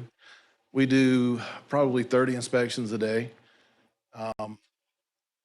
We spend more time behind the windshield than we do doing actual inspections. All right, so is it a goal? Absolutely, yes. To have all of our staff in-house? That is a goal, yes. Okay. I'll be happy to state this publicly. If it takes a little more money to get somebody in-house, I'll support that because we're losing money with inconsistencies. We're losing money and we're causing homeowners, we're causing builders, we're causing tradesmen to lose money because of inconsistencies. And I've even had complaints that an official is holding a grudge or something over someone's head. I've been in the home building industry all my life, since I can, well, all my life. And it's hard, you know, it's the biggest investment of our lives typically. For most middle class America, our homes are our biggest investment. And when you get towards the end of a project, usually you're running out of money. And it can be stressful. And we don't need the government imposing any kind of flex or leverage or holding anything over anybody's head when they're simply trying to get in their home. So I look forward to having you here. I'm glad you're here. Look forward to seeing what you can do. But I'll second what Chairwoman Gwynn said, is try to be gentle and supportive and understanding. We will. Thank you so much. Thank you. I've never been called easy. Mr. Cato. Mr. Galls, I appreciate you coming out tonight. I really do. I want to kind of piggyback off what Chairwoman Gwynn said about being easy on the citizens. And just, I'd like to see some kind of something that where not just the contractors, but the general public would have some kind of checklist so that they could go by to make their process easier so they would know everything that they need to do at one time. Sure. Because a lot of our citizens that's doing smaller projects don't know all the rules and all the things that they need to do like some of the contractors do. So I'd like to see this made a lot easier for our citizens here in Kershaw County. There are lists available. I'll make those available to the public. They do reference sections of code books. Some of those code books can be found online. I find it odd that we adopt these specific reference books into state law, but I'm unable to find them free online as just a general public. I'm unable to do that. I'm not sure there's some copyright laws that go with that. But if anyone needs a reference book, we have some in the office. I'm unable to loan them out. I apologize. But I'll be more than happy to make copies of things. If people need help, all they've got to do is ask for it. I'll be glad to do what I can. Thank you, Sam. And I understand you're doing a lunch and learn at the Economic Development Building to educate the public about who you are and your expectations and some changes that people will see. Is that correct? Okay. Thank you for doing that. I think anytime we have a big change, education is a big piece of that. So I appreciate you doing that. Hey, one more thing real quick. Mr. Templar, do you still have the literature that I gave you that was a checklist, kind of like what Danny's talking about that I do, and I that's, found in Charleston County? we've expanded upon that significantly. We're working with a professional that is designing stuff. We purposely paused that because we knew Sam was coming on board. We wanted him to have his input in it instead of putting out a product with the final piece that is just not reflective of what we want to do. So to Mr. Cato's point, we will have a handout, whether you're commercial, whether you're residential, building a deck or just whatever, there will be a checklist. And it's not that you have to be a certified building inspector to read it. Right. We want it to be digestible for the common public. Yep. So. Thank you. Yeah, that's what we're looking for. Thank you. And one more note, these lunch and learns will continue. They'll be quarterly. Oh, that's And awesome. we're going to take advantage of that platform to be able to put out any changes. You know, things change constantly with regulations and things like that. So I feel like we can either put out new information or address areas that we feel like is maybe kind of murky, you know, with floodplain, water quality buffer, things like that up at the lake. I feel like these will be great opportunities to share information and expectations with our local builders. And this will, to me, be instrumental in forging good relationships with planning and zoning and our local builders. And from what I understand, the public can come. You don't have to be a builder. You may just have, you know, a project or something like that that you're working on. So you don't have to have a general contractor's license or be in the business. You can come as a citizen to these as well. So, Madam Chair, if I may. Yes, Mr. Jones. Got a couple of texts that some folks out there are watching us by cameras cannot hear us unless we talk directly into the mic. Okay. Okay, and another thing too, maybe you can ask them to give us a report back in about 3 months on how the lunch and learns are going, the communication with the folks. Yes, They absolutely. complain to us all the time. Thank you. Thank you. And welcome again, Sam, and thank you for being here to formally introduce yourself. Welcome, Mr. Goss. Right, back to the agenda. Item number 8, approval of minutes of the Tuesday, January 9th regular meeting. Is there a motion pertaining to these minutes? Madam Chair, I make a motion we approve the minutes. Okay, Mr. Tomlinson makes the motion. Is there a second? I'll second. Second by Mr. Cato. Any discussion? Madam Chair, I will be abstaining due to my absence. Okay. Mr. Tucker abstaining due to absence. Thank you. Okay, with no discussion or correction, all those in favor of approving the Tuesday, January 9th regular meeting minutes indicate by raising your hand. Mr. Jones, Mr. Tomlinson, Mr. Cato, myself, Mr. Shoemake, and Mr. Brazel. Right, those minutes will go into the record. Up to ordinances. First ordinance tonight, Alpha. This is the first reading of an ordinance to amend the official zoning map of Kershaw County to rezone approximately 0.92 acres of property owned by Richard and Janice Dow and located on the north side of Bradley Road with an address of 1523 Bradley Road, Camden, South Carolina, from R10 Medium Density Residential District to GD General Development District. You have the ordinance in your packet. Is there a motion at this time pertaining to this first reading? Madam Chair, I make a motion that we approve first reading of the ordinance. Okay, Mr. Tomlinson makes a motion to approve. Is there a second? Second. Second by Mr. Tucker. Into discussion. Mr. Tomlinson, you have the floor. Yes, I would like to get staff to kind of give us a brief on the proposed ordinance and zoning designation change. Okay, no problem. Welcome back, Joey. Thank you again. So what you have before you tonight is a request to basically extend an existing general development district. Back in 2007, there is a old sewing manufacturing facility as well as a warehousing facility, and they were rezoned in 2007 to remove their non-conforming status because they were commercial buildings in a residential district. So the applicant owns a vacant lot. It used to have a manufactured home on it, but he owns a vacant lot next to it, and that's a lot that is subject to the rezoning tonight, that 0.92 acres. And he would like to rezone that to general development, and he's indicated some specific uses such as warehousing specifically, but again, of course, this is a general use rezoning request, so any and all uses within the general development district would be allowed if this is approved. And Planning and Zoning Commission approved it unanimously for our recommendation, correct? They did, yes, sir. Okay. I have a question. Yes, Mr. Tomlinson, are you done? I'm done. Okay, Mr. Schumake. On page 5, Joey, I just want to make sure, those are the old zoning numbers, right, for density? Just want to make sure that I'm not missing something. Let me make sure. I did update those. But I'm not wrong, right? Those are the old numbers.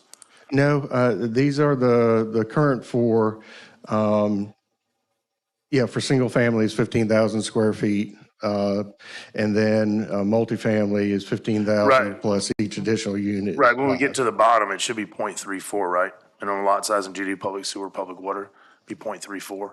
So we didn't Oh, want the 1.13s. okay. So I'm off a number. That's Sorry. fine. I just want to make sure. Off a I'm not tenth, trying to yes. I just wanted to make sure that I wasn't missing something with, gotcha. with the rezoning, that it was somehow getting, No, okay. you're right. I apologize for that error.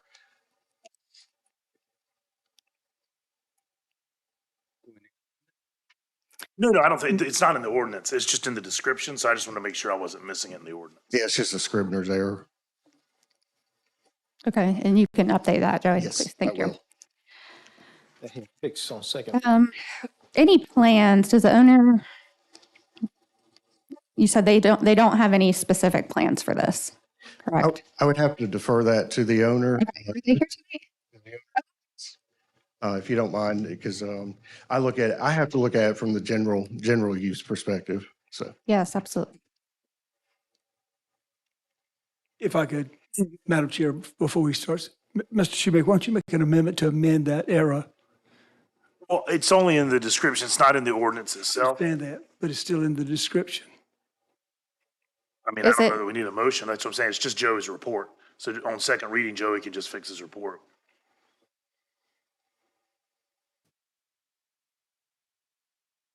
Hi, Richard, how are you? I'm good, thank you. And what are your plans with the rezoning? I don't have What's any the reason? current plans. May eventually build another warehouse there. Okay.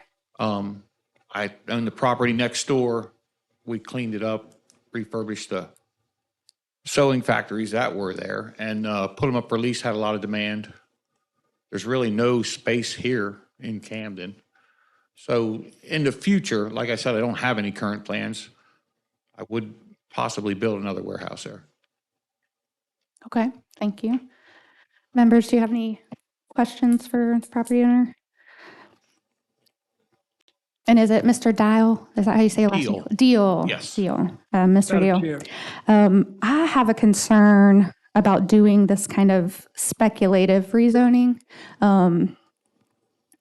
especially to a zone that does allow more density, because you might not always be there and you might sell it and then the zoning will stay there. So I would like to see, when you are ready for your warehouse or when you're ready for a specific project, request the rezoning then. That's where I stand on this issue right now. Any other comments Could I or get a- discussion questions? Yeah. So, yeah, I believe the staff reports just support material and is not included in any action or ordinance that council would be approving. I understand that, but the fact that it's in there incorrectly. Correct, but believe, given that it is first reading, and again, it is a scrivener's error, and Mr. Adams Ruskowski noted on the record the correct information. It is simply just a matter of him amending his report, which I don't think would require council action. If there were an error in the actual ordinance, of course, it would certainly need to be corrected to reflect that. Thank you. Thank you, Mr. Jones. Anything else for discussion? Okay. Thank you, Mr. Dow. So what is, just come to the next meeting for the next reading? Yes, sir. You can come to any meeting for any readings. We're going to take a vote now on this first reading, and if it passes, it will go to second. It needs 3 readings to be a passed ordinance. Thank you. And you are more than welcome to reach out to any of us individually, not at a meeting too. Thank you. All right, all those in favor of the ordinance, first reading, ordinance to amend the official zoning map of Kershaw County to rezone 0.92 acres of property TMS 27205000162, indicate by raising your hand. Mr. Tomlinson, Mr. Cato, Mr. Shoemake, Mr. Tucker, Mr. Brazel, and all those opposed, Mr. Jones and myself. Right, this passes first reading, and it will be on the February 13th meeting for a second reading. Right, next ordinance.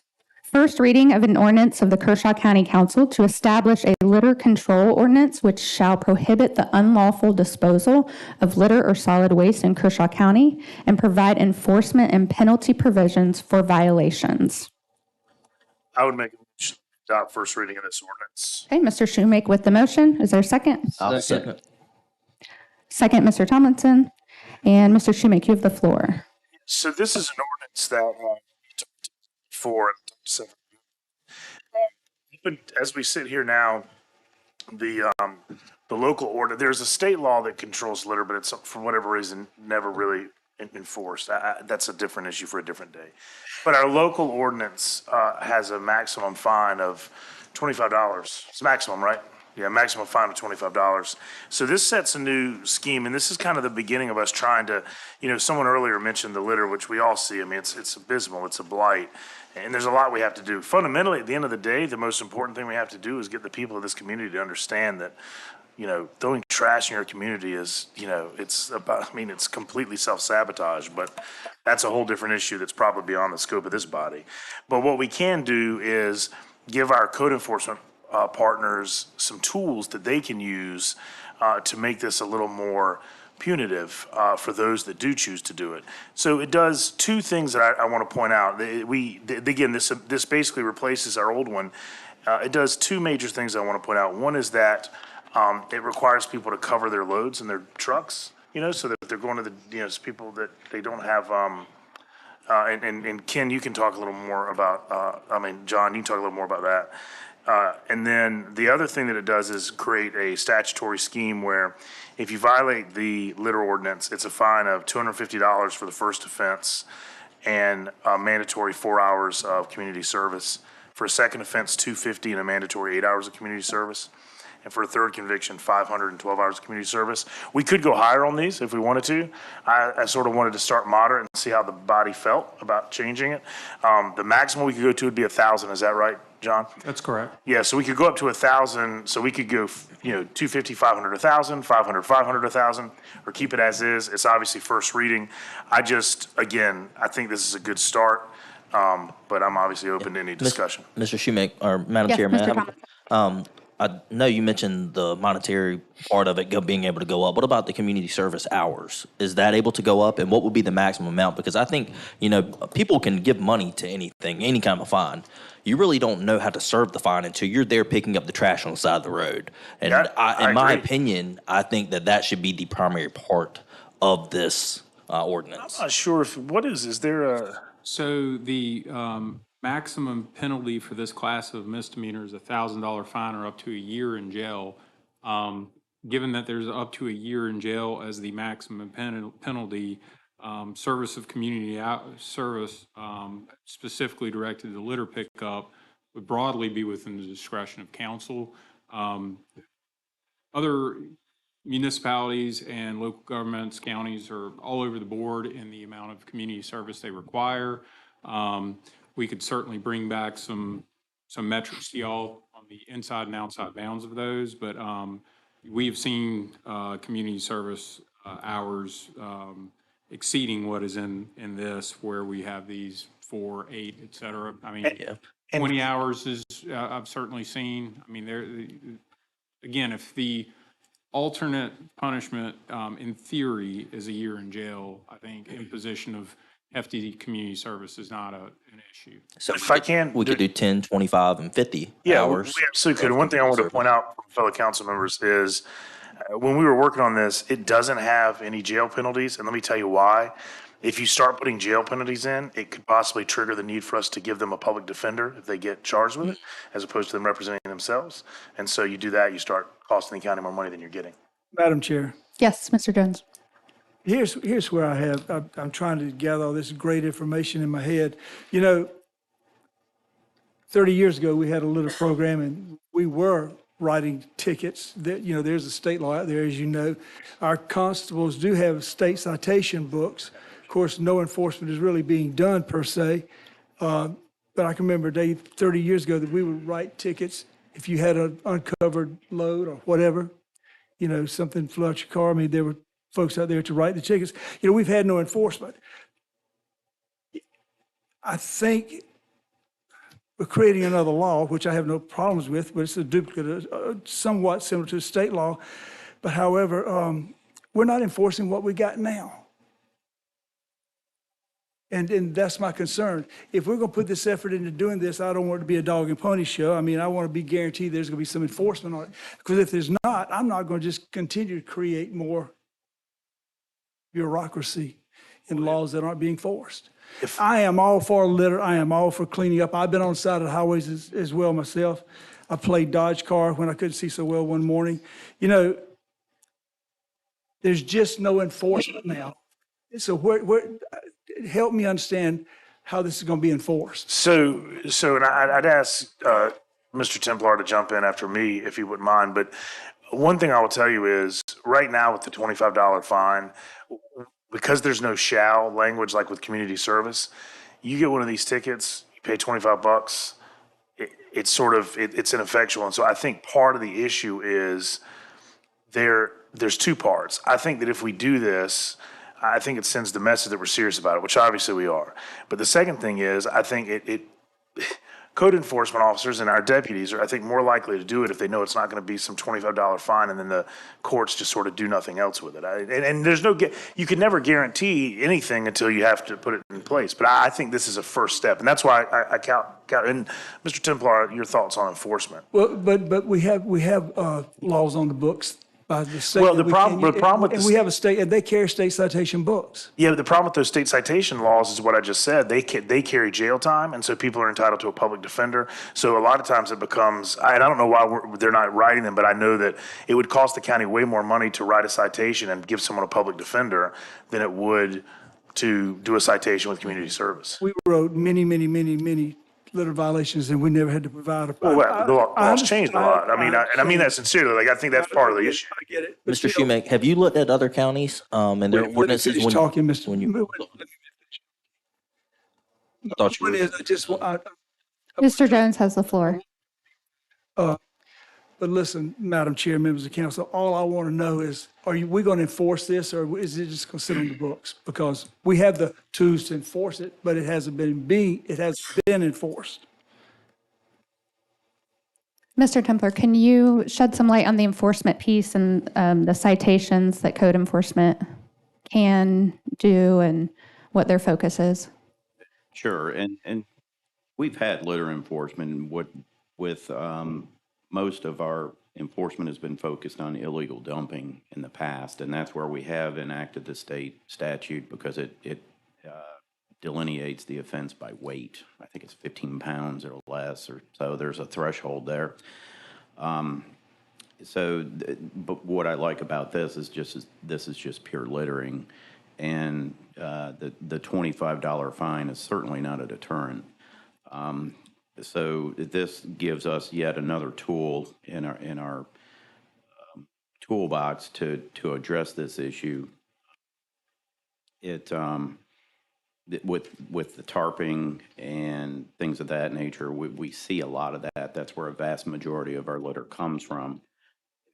people hauling to one of our 10 convenience centers with an untarped load and stuff. Just, I mean, you see it all the time. There's full household trash bags that roll off, and then they get hit, and then it's just it's a disaster. So looking for this to have yet another tool in our toolbox to allow us to address litter on its face and not and use the state statute to allow us to address some of the heavier the dump sites that we do see on the side of the certain roads near or in the vicinity of our 10 convenience centers when they are closed, because people will just haul a whole load there. They don't understand the hours, and then all of a sudden they end up, you've got a refrigerator or something on the side of a dirt road somewhere, and we're going to pick that up. So,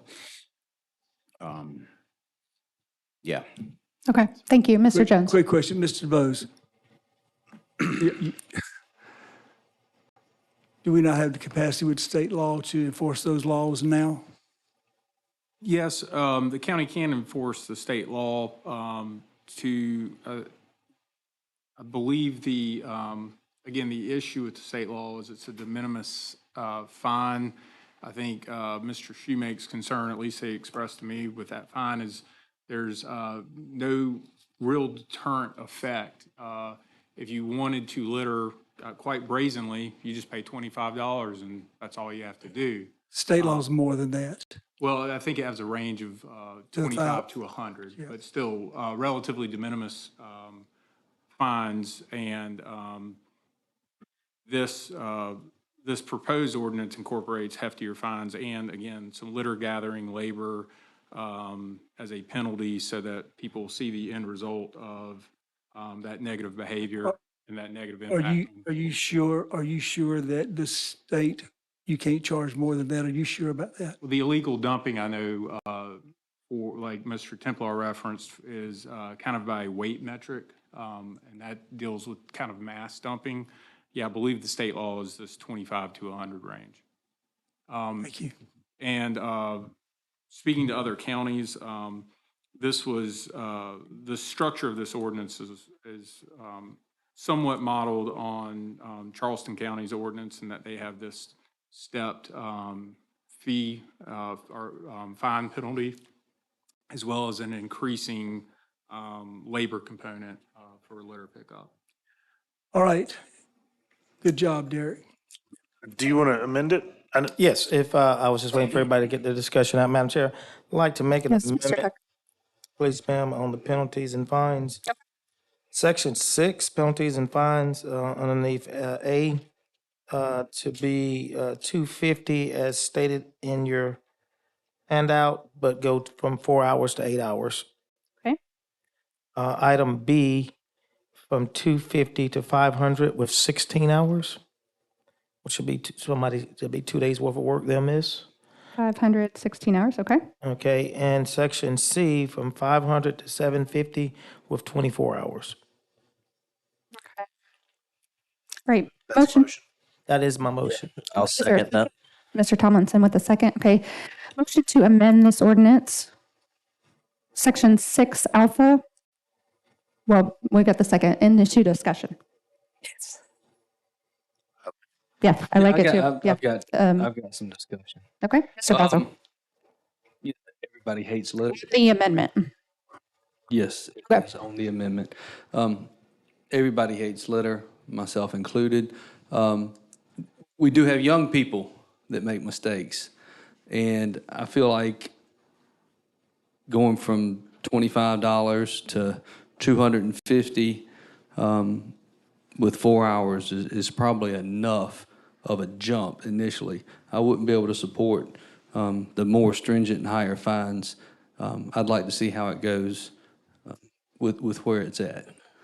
Respectfully, I think people are entitled to an opportunity to correct their wrongs. Now, no one likes litter, again, and it doesn't seem like the laws have been enforced as well as they could, as Mr. Jones has stated. I'll agree with that. But I think a step in the right direction, but let's not take everything they have. You know, a lot of people, $250 or $500 is a tremendous amount of money. And I know as a 16-year-old driver or 17-year-old driver, Well, you know all about teaching kids how to drive. Sometimes mistakes are made, and I don't want to start out too steep. I understand that, Madam Chair, if I may. Yes, Mr. Tucker. I think, and correct me, Mr. DeBose, you would know more so, with this ordinance, doesn't the judge still have discretion in suspending fines or Yes, reducing fines? I think So, in theory, judges are granted fairly broad discretion. Right. Sentencing and suspending fines, yes. I would not like to take that out of their hands, dealing with our young people who are, making first offenses. But at the same time, if I pay $250 for the first offense, the same I'm gonna pay as the second offense, where's the deterrent for not offending again? And I heard what our colleague said to my left, Mr. Thomason, that some people don't have a problem paying their way out of things, but it's a little bit more different when you got to give up a day, 2 days, or 3 days to pick up trash. You got a right to. Mr. Tucker, yeah, or Madam Chair. Yes, Mr. Thompson. And that, and I get having strict offenses and the judge having the opportunity to do it. My 2 children aren't driving yet. I can go ahead and tell you I have an 8 and a 6-year-old, but when they do start driving, if they come home with this, that's going to be the least of their problems because they're going to be having many more hours of picking up trash than what is required by law. This is something that is egregious that we have this much trash across our state. And for someone who spends a month every summer hiking the state and picking up trash, I mean, it makes me blood red in the face. So I think we should go even more stringent, me personally. But I like your amendment, Mr. Tucker. I call for the question. Chair. Okay, thank you, Mr. Jones. Get the vote over with. So I also think there will be discretion with the county personnel also to give a warning, just like they do now with other things that happen. Mr. Schumake, thank you for working on this. I'm happy to support it. I do have a concern about enforcement, creating something new to be enforced when the current thing's not being enforced, but I would like to give it a try and see how it goes and see if it helps the situation. With that, we'll vote. All those in favor of the ordinance of Kershaw County Council to establish a litter control ordinance which shall prohibit the unlawful disposal of litter or solid waste in Kershaw County and provide enforcement and penalty provisions for violations as amended Section 6A to increase 4 to 8 hours, 6B to $500 and 16 hours, and Section 6C to $750 and 24 hours, indicate by raising your hand. Mr. Tomlinson, Mr. Cato, myself, Mr. Schumake, Mr. Tucker, and that's it. All those opposed? Mr. Brazel and Mr. Jones. All right, we'll see that on February 13th for the second reading. All right, next item, resolutions.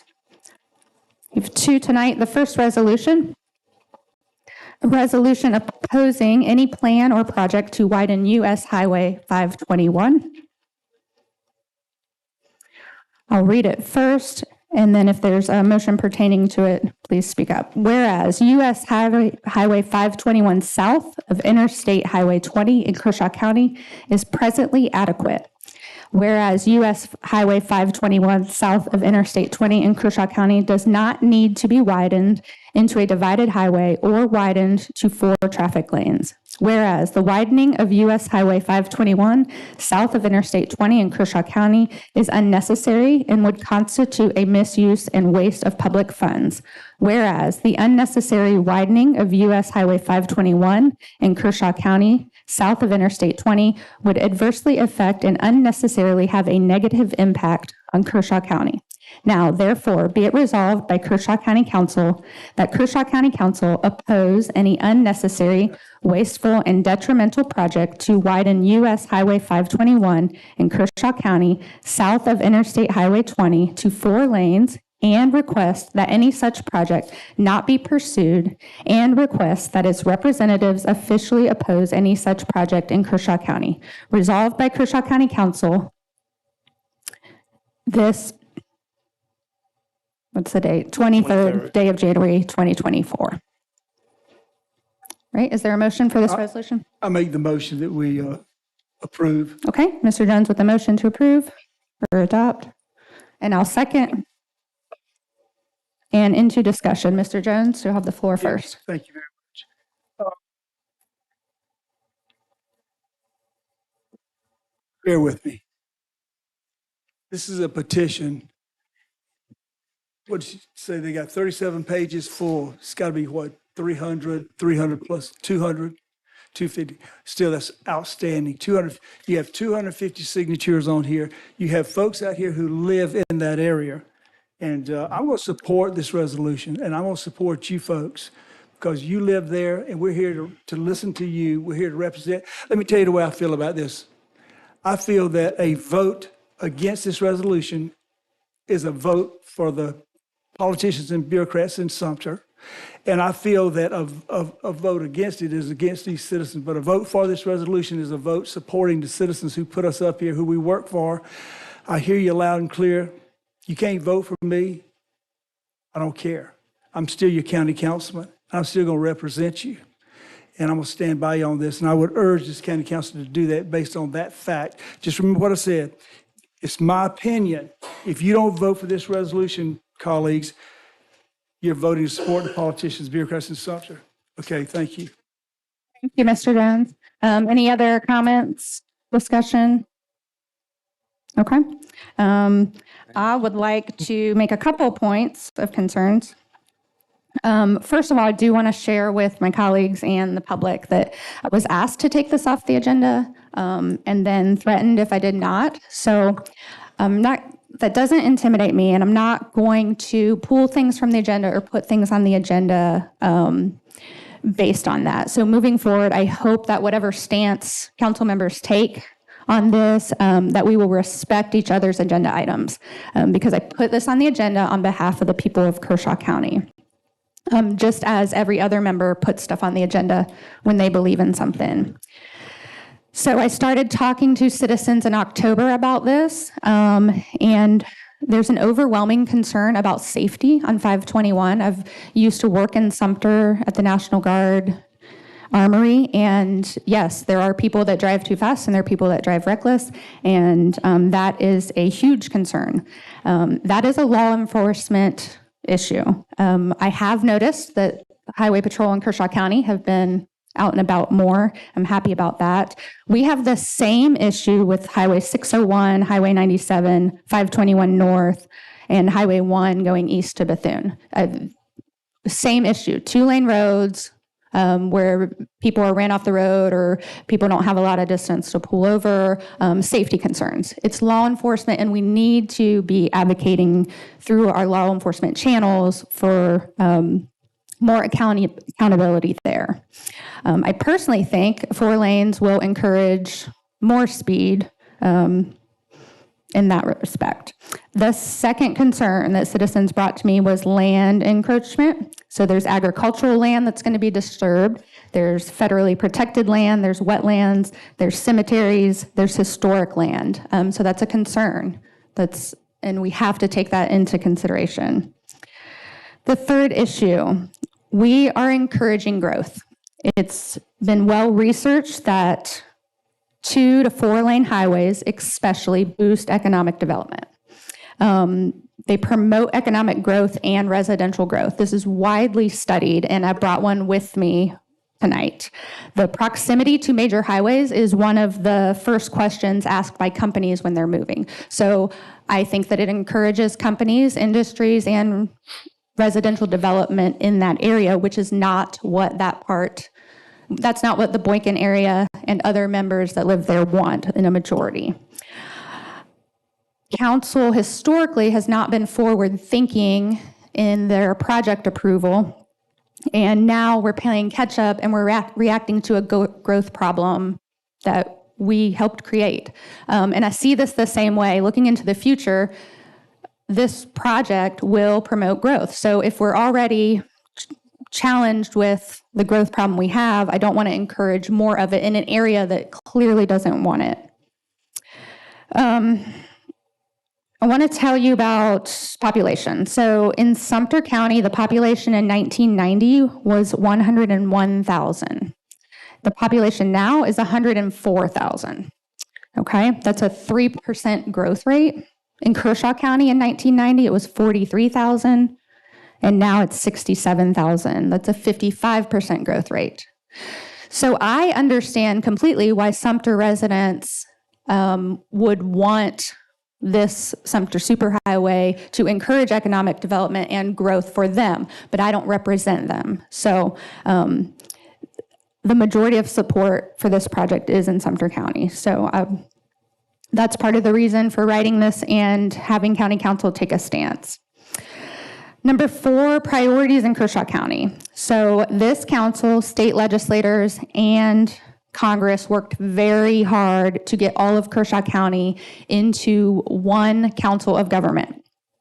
The Elgin area was competing for DOT dollars with Richland County when they were in the Central Midlands COG, and a lot of man hours and conversations and work was put into moving them so that they would have a more equal opportunity at DOT dollars under the same COG.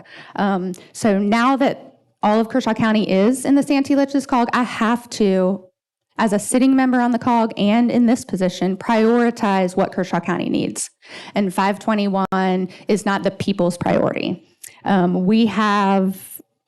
Everyone knows we're trying to handle the growth in the Elgin, Lugoff, and at your town hall, I made a commitment that I would advocate for DOT dollars on Highway 1. So that to me is a better use of any DOT funds that would be coming to Kershaw County, improving, widening, making turning lanes, roundabouts for Highway 1, because it's so heavily congested. A perfect example is White Pond Road.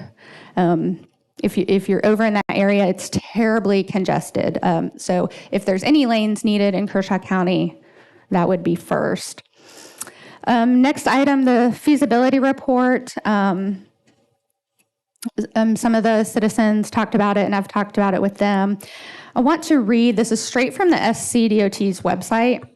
The feasibility report process was developed to define the purpose and need of the scope of a project prior to NEPA, and with the aim of more accurately estimating the cost and schedule of the project in order to manage expectations of stakeholders and to document planning decisions for proper development. I know that the feasibility report will have a lot of valuable information. I don't think we need it. I don't think that the people of Kershaw County need the government to do a feasibility report to tell them what they want to see in their own community or on their own road. So we can make up our own minds without having that report. I do not feel that I'm ill-informed or moving to this too quickly. So I am going to ask this council to support this resolution tonight. There's overwhelming opposition to the project, and I would like to take their voice to the COG in a form of a resolution. Madam Chair. Yes, Mr. Tucker. Thank you. As I sit here tonight, I represent the COG board as the COG board chairperson. I got elected to this position in July of 2023. I've sat on the COG board for over 15 years. And that's the Regional Council of Governments, which has Clarington, Sumter, Clarington, and Kershaw in it. It doesn't quite work the way Madam Chair appears to seem to think it worked when it comes down to monies that could be put to the west of Wateree versus other projects in the region. There's a thing called a TIP that you have to go through, and you plan and you prepare for these projects. Back in April, we took that up with the Projects and Planning Commission. It came out unanimous for the COG and then for the whole board, which means all of us here in Kershaw County approve the feasibility study. This is what the records show. I'm asking tonight for my colleagues to support, let the feasibility study comes out so it can tell you all the things that you may have questions on, some things that you may know That doesn't hurt anything, and that's not a dime to Kershaw County. That is federal and state monies that are being spent. And it will identify a lot of your concerns, maybe some things that you haven't thought of, and it will recognize traffic flow patterns. It will uncover a lot of things. That's what they're for. So with that being said, I think we are moving prematurely tonight with this resolution, because when that study comes back, I can't tell you what it's going to say. So therefore, I don't know what to support. I'm relying on the study. So for those reasons, tonight, I will not be supporting this resolution. Madam Chair. Thank you, Mr. Tucker. The citizens don't need the study though, because they live there. So like they can experience the congestion and the traffic on 521. Madam Chair. Yes, Mr. Jones. I would like to go next. Okay, then Mr. Shoemaker. I think they've already made their mind up. I mean, I'm just being true to myself. I think that everybody knows it's going to pass and they're going to do what they want to do. I think it's already been decided over there, the COG, Mr. Tucker, and with It has not. and with the elected officials over there and with the Feasibility study has been, but nothing else. I'm just saying that's my opinion. I think the decision has already been made. That's just a dog and pony show to go through to, people. No one's communicated with these folks. No one has communicated with these folks. Well, I have. I understand that, but bottom line is, I just think we need to support this resolution and move on. Mr. Shoemaker. Yeah, very brief. When I saw this on the agenda, I spoke to folks, a business owner in Lugoff and an Elgin council member who are both with the COG. They both said the feasibility study is something they'd like to see. So for that reason, I'm going to support those folks. And the specific problem I also have, just to be very specific, is I can't vote for anything that has misuse of public funds when I haven't done my own independent research, because the reality is that's a crime, and I'm not going to accuse the COG of committing a crime. So for those two reasons, I will be voting against this resolution. Madam Chair. Yes, Mr. Tomlinson. And I too have spoken, actually two people who spoke tonight in opposition of this are two dear friends of mine, Mr. Hank Kerfoot, who I greatly respect, and I've spoken personally to on this and expressed my concerns, and Ms. Connie Rouse is one of my dear, dear friends. And we talked earlier regarding this. I too, with the misuse of public funds, I think it's a very, very strong statement. I'm not saying that I support the expansion of 521. As a matter of fact, I think the citizens should have a say in it. But even talking to Mr. Kerfoot a couple weeks ago, he expressed full support of being a part of the process of this study. He said he wanted to be a part of that study. And look at that. I too think that this resolution this is a statement that we don't have any control over. I'd like to see that study, and then we can get involved in it. Madam Chair. Just a second, Mr. Jones. At this time, I make an amendment to the third sentence, whereas the widening of U.S. Highway 521 south of Interstate 20 in Kershaw County is unnecessary, period, strike, and would constitute a misuse and waste of public funds. Amen, and I second it. Second by Mr. Jones. Any discussion on that update? Now there's no concerns. Well, my one concern is still there. Okay. Let me make sure what you're striking. Can you say that again? Yes, I'm striking in the third paragraph. I'm with you. Well, they're not really paragraphs, they're sentences.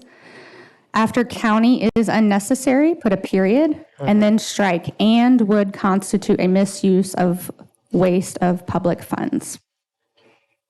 Okay, thank you. So that it does not include that. Good job, Madam Clerk. I mean, Madam Chair, excuse me, Madam Clerk. And Mr. Shoemaker, again, I just, for discussion purposes, the people you talk to are not the people sitting out there that have come to us with this concern. I'm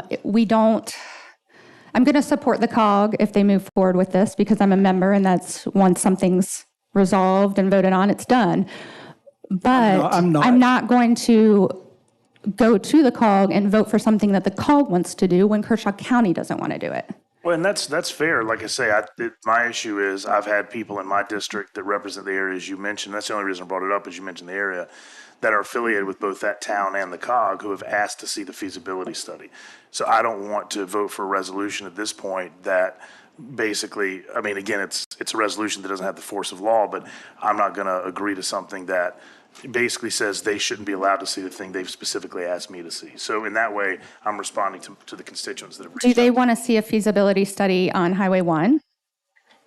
Again, Or is that not part of the we haven't discussion? discussed that, but I also know that COG funding doesn't work like that. They can't just, it's going to take years for that to happen. And I mean, you know, we can hope for the best and we can hope for these things that won't actually come to fruition. But the reality is Elgin and Lugoff were just put in the COG, and I absolutely want to see funding over there, but it's going to take time. And it's not like if we don't do this, Elgin and Lugoff. Oh, I understand that. Slipped I in. understand that. So we haven't talked about that because they know that's a project that's unfortunately down the pipeline. If this goes away, then it's just the next project in Sumter or wherever else. Not necessarily.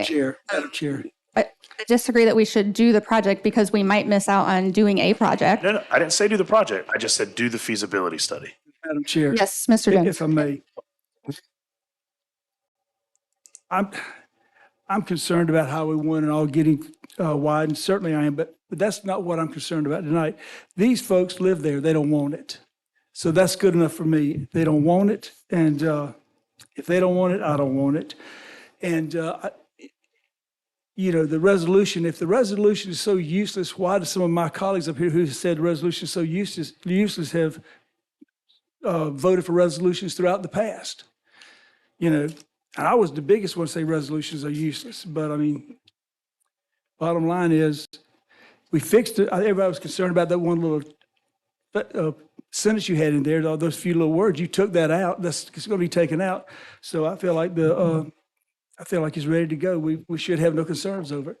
And I truly believe, and I'm going to say it again, my opinion, you don't support this resolution. You're not supporting these folks out here who have lived there all their lives, some of them. And I wouldn't want that happening to me, and I'm not going to stand by and let it happen to them. And I will not support the COG on this, period. I don't care if we get voted down. If they started, I'm still against it, and I'll tell them that. Thank you. Madam Chair. Yes, Mr. Brazel. So I had a call from a member of the COG that his words were that he did not want us telling him how to vote. And I can respect that. He's a dear friend of ours, Mr. Jones. I know exactly who it is, but I'm still standing with these folks. A resolution doesn't and tell I'm them. asking, and I'm going to ask if you would be willing to strike the very last part of this resolution that says, and request that its representatives officially oppose any such project. I don't want to be told how to vote, and I'm not going to tell them how to vote.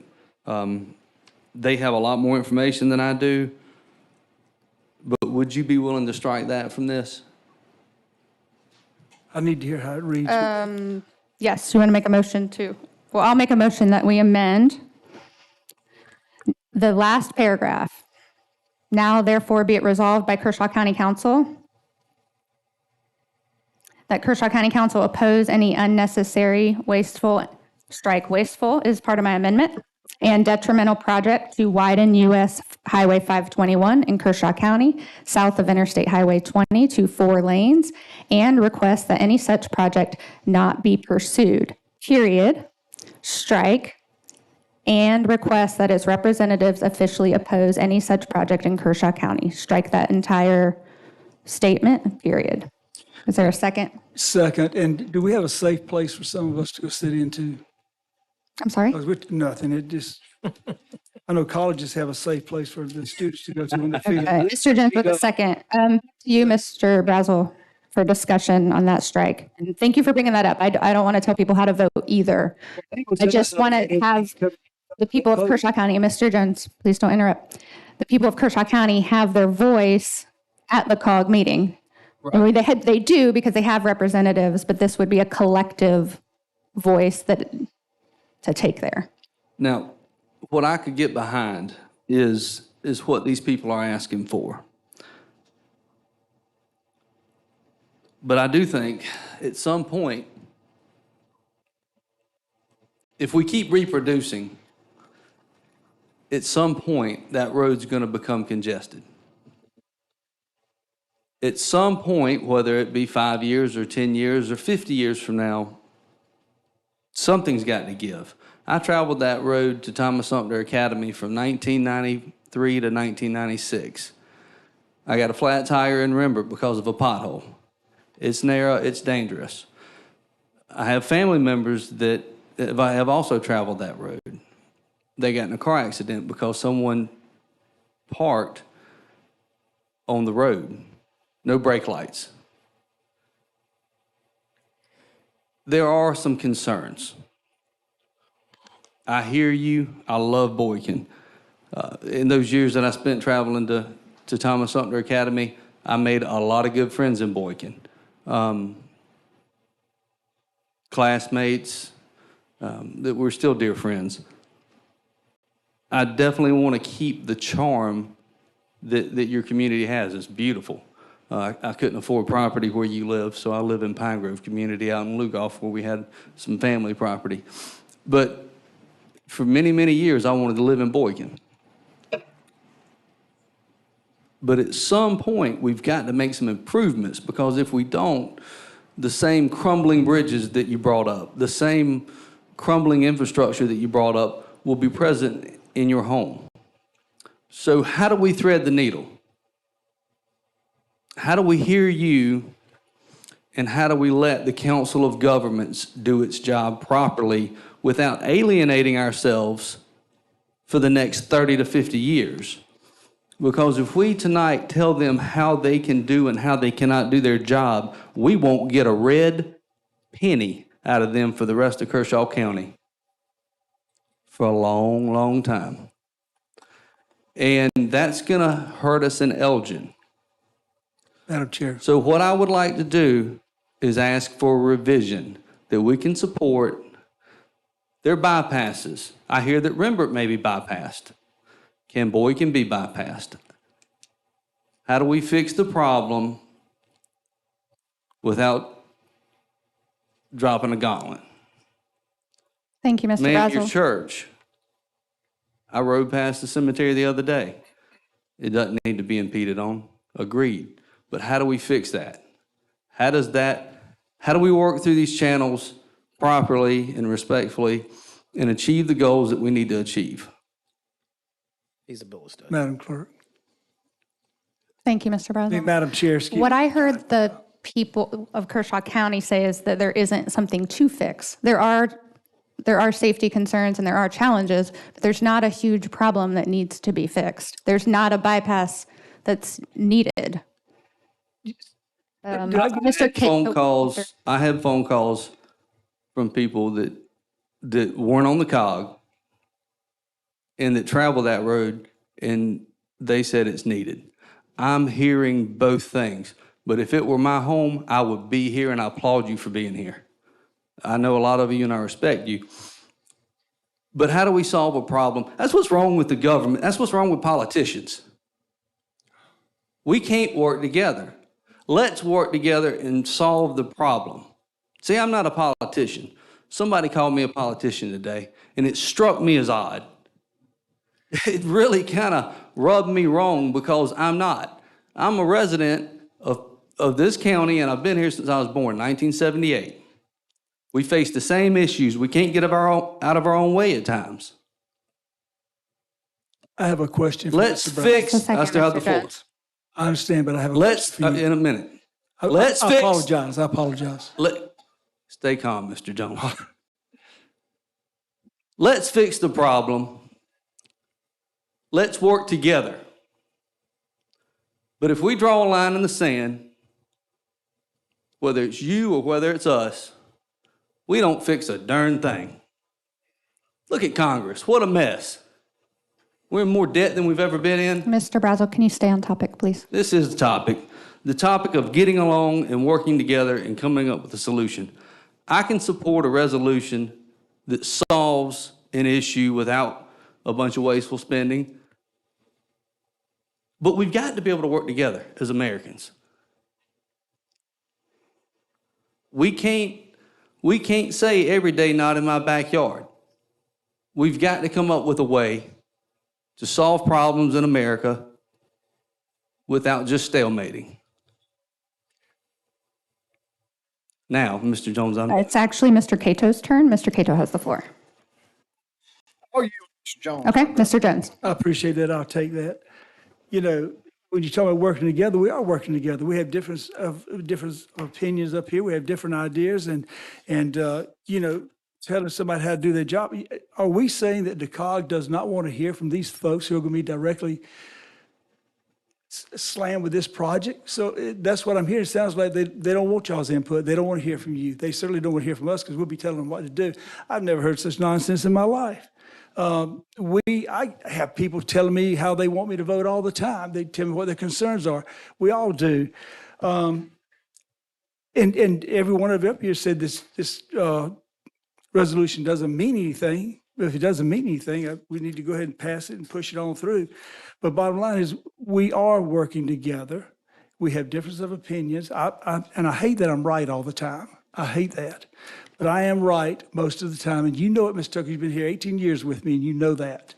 And bottom line is, we need to move on and support these folks because they've put a lot of effort and time in coming here tonight to tell us, their representative, we work for them. They don't work for us. Well, there's also the petition, so it's not and just then you got them. a petition with 250 signatures on it, guys. I just can't understand. I don't understand you folks. I mean, I respect each and every one of you, but I certainly don't understand y'all. And I know most of you are a lot smarter than me, but bottom line is, I don't understand it. This is a no-brainer.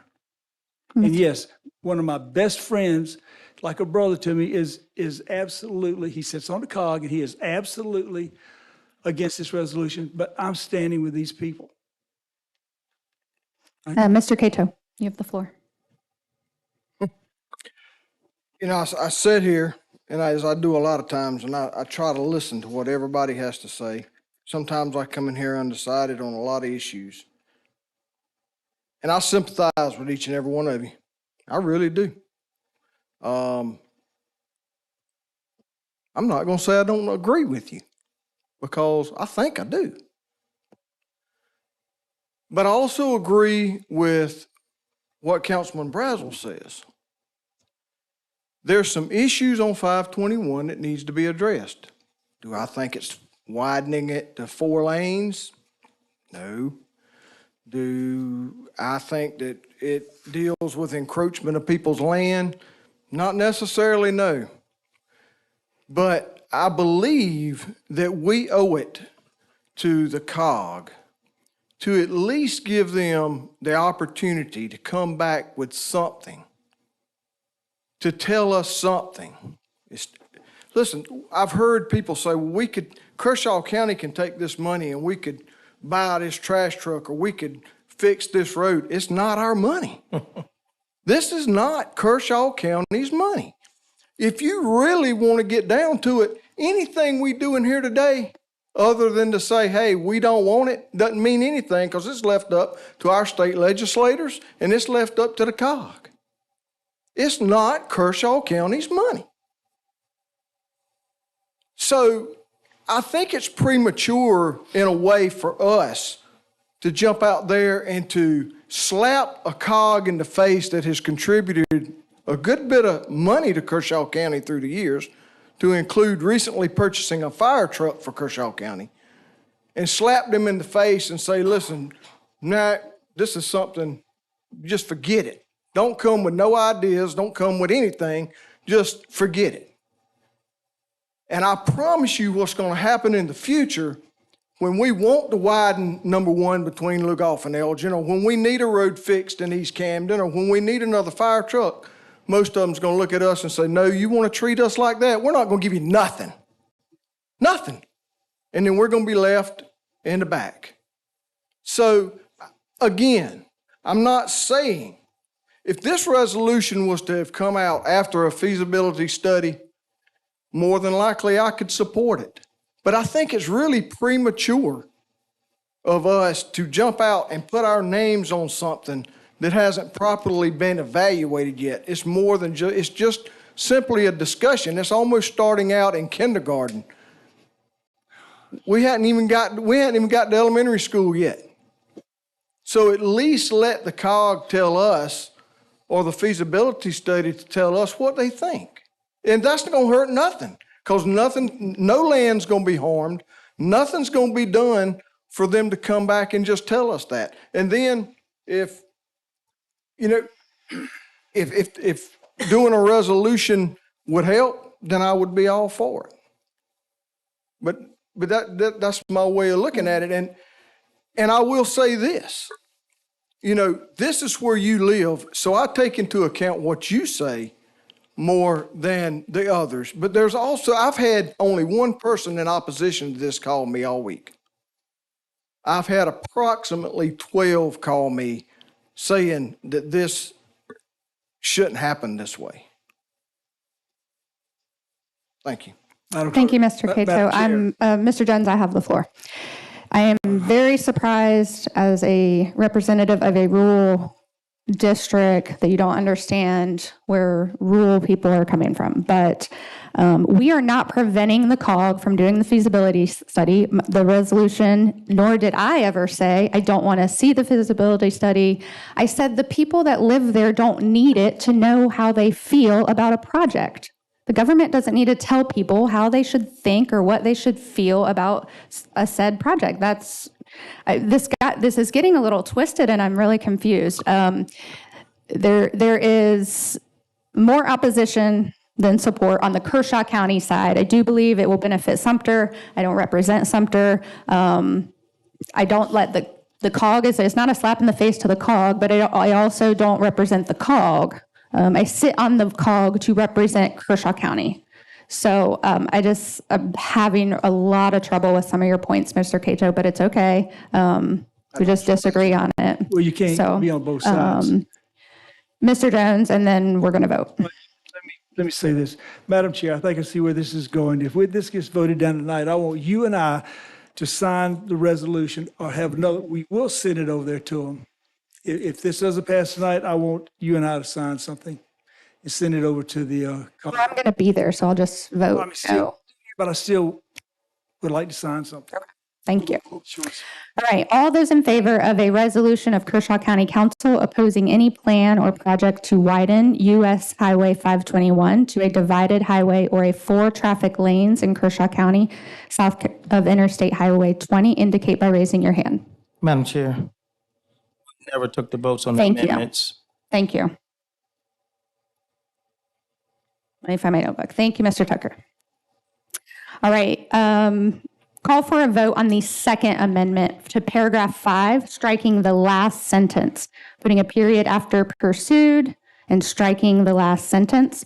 Also striking wasteful in the very first sentence. All those in favor of the second amendment in paragraph 5 with those strikes indicate by raising your hand. Mr. Jones, Mr. Tomlinson, myself, and Mr. Brazel. Okay, that amendment passes. Those words are stricken. Now to the first amendment, which is a strike in paragraph 3, the last sentence. This would put a period after unnecessary and strike the rest of the paragraph. Indicate by raising your hand if you support that amendment. Mr. Jones, Mr. Tomlinson, myself, and Mr. Brazel. Those words are stricken. Now for... Ms. Quinn, may I say one thing? Yes, Mr. Brazel. There's a version of this that I can support, but I need a little more time to read over it. Striking these two things that we just did, with that being said, and with everybody in the room, there's a version that I can get behind that doesn't alienate us in the COG and that still allows us to have a study. I would like to make a motion to table this until we can come up with a version that we can all support. Because I can tell you one thing, I live in rural USA, and I hear you. I hear you loud and clear, but there's a little bit of language that needs to be changed. Madam Chair, point of order. You seconded, he made the motion, but point of order. Mr. Brown made a motion to table. If they table it, it's done, it's dead. You need to defer it. Into discussion for the motion to table in the second. So Table. just Mr. as I Brazel, said, go ahead. if we can vote to table it, and I could have some input, and Mr. Cato could have some input, and everybody on this council, if we could find a version of this that suits, I could get behind it. Madam Clerk. Mr. Brazel, did you get your agenda packet on Friday or get it emailed to you? I read this Sunday morning, yes, ma'am. Okay. So we did have time to kind of, Mr. Jones, what is your point of order? He's wanting to table it. Mr. DeBose, give everybody the opinion of table. We're in discussion of the tabling. I know, but if you table it, it's dead. We can't. Okay, I don't need that information yet. I'm having a conversation with Mr. Brazel about his motion. Do you have a legal question about what tabling means? I think Mr. Brazel meant to table it. That's what I'm saying. Well- That's why I wanted a legal opinion from Mr. DeBose. Mr. Bo's legal opinion on what tabling something means. So if the matter is placed on the table, it has to be affirmatively removed at the next, taken off the table for consideration. If something's deferred, it is automatically on whatever the next agenda would be. So to Mr. Jones's point, unless taken off the table and renewed at a subsequent meeting, matter could die on the vine as a tabled matter. I believe it will die on the vine. I mean, I agree with you, Mr. Jones. I just wanted to talk to him about it. I don't even know what I was saying. Yes. If we defer it, could we defer it not just to the next meeting, but maybe to the next to give extra time? Could Yeah. it go further down the line? Could we Matters- appoint at a certain date? Matters can be deferred to certain dates. I mean, a matter can be deferred to a specific meeting.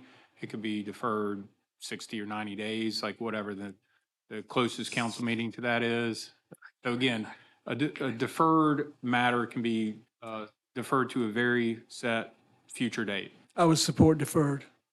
Okay, thank you. All right, motion on the table. Motion to table, and there's a second. Discussion on tabling. So you have my word that I will bring it back Would up. you amend it just to say deferred and take table off? Because table is dead. Okay, I'll defer it Thank you. for a period of 1 month. Okay, I like that. I Not like 2 that. weeks, because it's going to take a little bit of work. That's okay. I think but it's 1 very- month. Okay, Mr. Brazel. I'll restate the motion. I would you. like to defer it for 30 days. Mr. Brazel has amended his motion to defer for 30 days. Mr. Cato still seconds. To be clear, Mr. Brazel, I mean, 30 days, again, as I stated earlier, it can be a period of time like that. That might not fall on a council day, of course, so I'm assuming it's the council date closest to 30 days. That's To be why. clear. That's why you're here. Thank you for keeping us straight. Okay, any other discussion on the motion to defer? Thank you, Mr. Brazel. Madam Chair. Yes, Mr. Tucker. I just want to put this out about the feasibility study that it will take 2 to 3 years to get that report back. So just keep that in mind. Thank you, Mr. Tucker. All right, the question on the table now is motion to defer for 30 days. All those in favor of motion of deferring this resolution for 30 days indicate by raising your hand. Mr. Jones, Mr. Tomlinson, Mr. Cato, and Mr. Brazel. Okay, this resolution is deferred for 30 days. Mr. DeBose, if you'll help keep us straight that we address it with 5. Oh, I'm sorry, all those opposed. Myself, Mr. Shoemake, and Mr. Tucker. Yes, okay, so all those in favor of the deferment of 30 days, Mr. Jones, Mr. Tomlinson, Mr. Cato, and Mr. Brazel. Those opposed, Ms. Gwen, Mr. Shoemake, Mr. Tucker. So the matter is deferred, and Mr. DeBose is going to help us, and Ms. Hannah will help us keep track of the 30 days. All right, next item on the agenda, 10B, a resolution to ratify and approve a purchase. And if you were here for the 521 discussion and you'd like to exit at this time, we'll wait a minute so that we can let the door shut.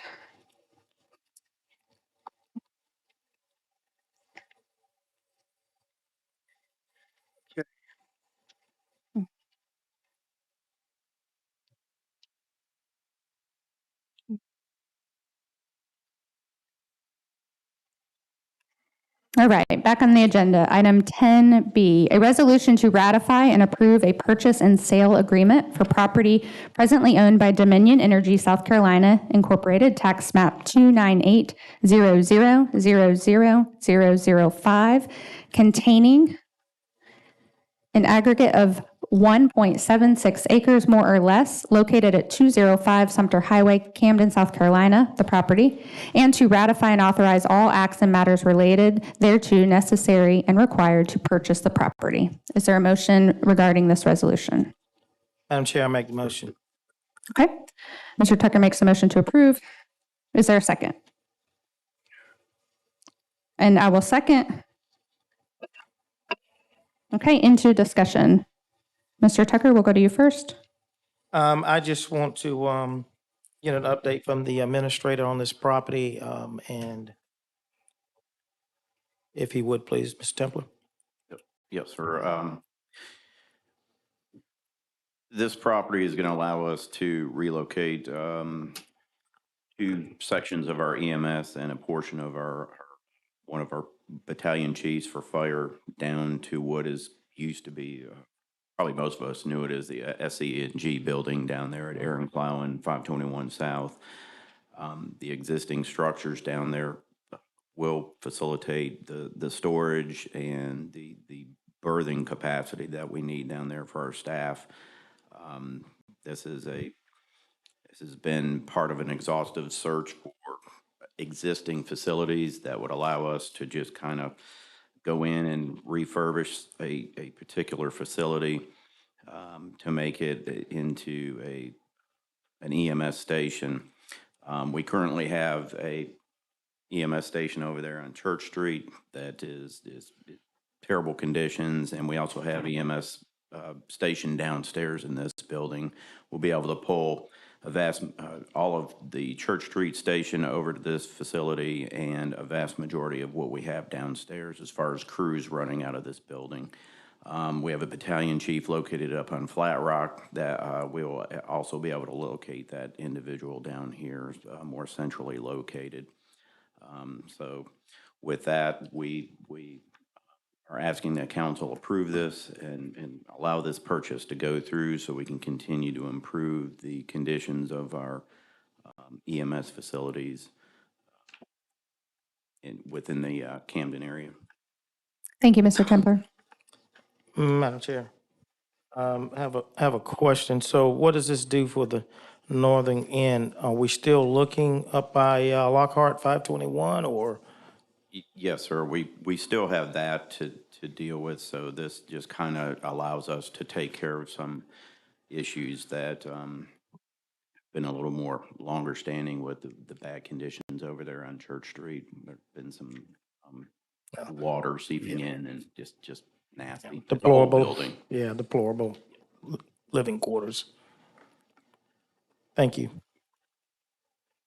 I have no questions for discussion. Thank you, Mr. Templer, for finding an adequate spot. I know we've been looking for a while. And this was in the budget? Yes, sir. And the money's all still there? Yes, sir. Gotcha. We'll just make that clear. Yeah. Thank you, Mr. Jones. Appreciate you doing that. Yes. Good job, you and Gerald, whoever. Okay. And our EMS director back there. He's probably done most of the work on this. So. Some of us getting older need you guys a little bit more. And to remind council, this is also when we looked at correct me if I'm wrong, Mr. Templer, the Chronicle Independent building was something we were interested in for this station, and that didn't work out. So we've been looking for a while. All right, all those in favor of a resolution to ratify and approve a purchase and sale agreement for property presently owned by Dominion Energy, South Carolina, tax map 29800000005, indicate by raising your hand. Mr. Jones, Mr. Tomlinson, Mr. Cato, myself, Mr. Shoemake, Mr. Tucker, and Mr. Brazel. All right, up to item number 11, appointments. Okay, for Alpha, Assessment Appeals Board. Is Miss Blizzard, who put her resume in here, would she be someone we could nominate? There's no thing that says what she applied for. That's why I'm asking. She applied for the Planning Commission. Okay, well, I think I'm going to defer to Danny on that. Yes. That's item, I see. I Yeah. understand. I see the cover letter. I see the cover sheet. that's a great question though for her that, Yeah, I mean, just because her letter mentioned wanting to just serve on a board, and so, I mean, I guess we can wait till the next meeting. But if she's, because I don't have her like sheet, but if she checked other boxes, we can nominate her now. I have a nomination for the Planning Commission. Yeah, I'm sorry, I jumped ahead. I apologize. Well, actually, no, we're on Assessment Appeals Board, but I guess we have to wait till next meeting to see what she checked on her form, right? I'm sorry, Mr. Shoemaker, we're talking about Lynn Blizzard? Yeah. Okay. Hannah, is this the citizen that couldn't apply or had different? Okay. So I let Hannah know that they do need to go to match board. They do need to go through the submission process. Just maybe just put her Assessment Appeals Board, and Yes, I'll absolutely. nominate her next meeting if she's interested. Anna, do we have a sheet on Miss Huff for the assessment and appeals? Did she fill one out for that?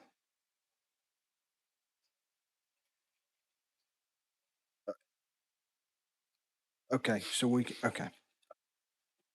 And it has to be on the agenda for one meeting before nomination, correct, Madam Chair? Okay. Okay, so moving to Bravo Clean Community Commission, we did receive the City of Camden's appointment for the Clean Community Commission, and that's Joanna Craig. Mr. DeBose, as far as process-wise, since that is their nominee, are we voting on that, or we're putting that nominee in the spot? I think structurally, it is the county's commission at the end of the day, and in Pam's the county, I think y'all would have discretion, even if someone were proposed by a municipality, to essentially disagree. But, I mean, that said, the intent is to kind of denominate those spots for. Right. Okay. So I will certainly support this. It's coming from the mayor of Camden. So all those in favor of Joanna Craig serving as the city's appointment for the Clean Community Commission indicate by raising your hand. All right, vote is unanimous. So congratulations to Miss Joanna Craig. She does a lot of different things. I think she'll be great. All right, Charlie, Planning Commission, one vacancy. Okay, Mr. Cato has a nomination. Presently serves on the Assessment Appeals Board. He showed interest multiple times about moving over to the Planning and Zoning Commission. So I recommend that he moves from Assessment Appeals to Planning and Zoning. Okay, is there a second? Second. Second by Mr. Brazel. Sorry, I'm thinking. But does the citizen need to resign their current commission? Correct. To create another vacancy? Correct. Okay.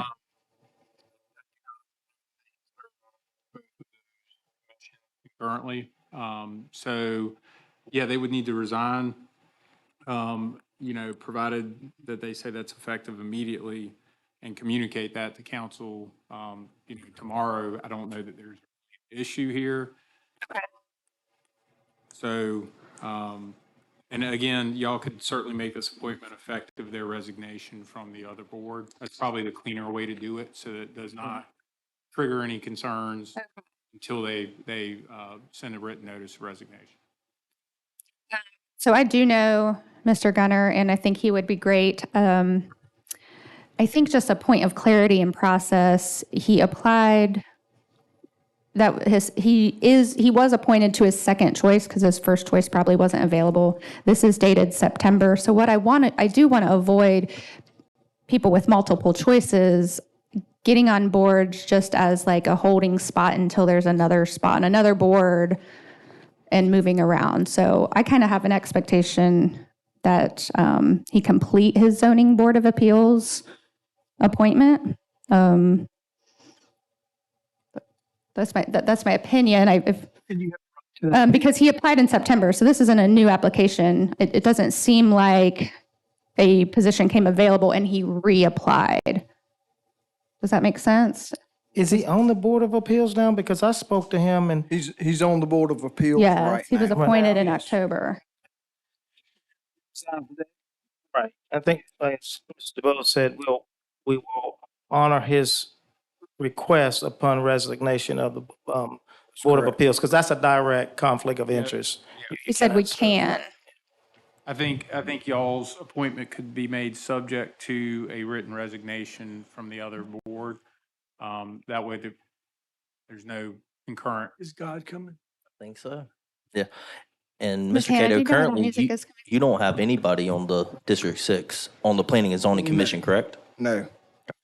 He will fill the District 6. Can you convey that conversation we're having now to him? Between Yes, now and in the morning? absolutely, tonight.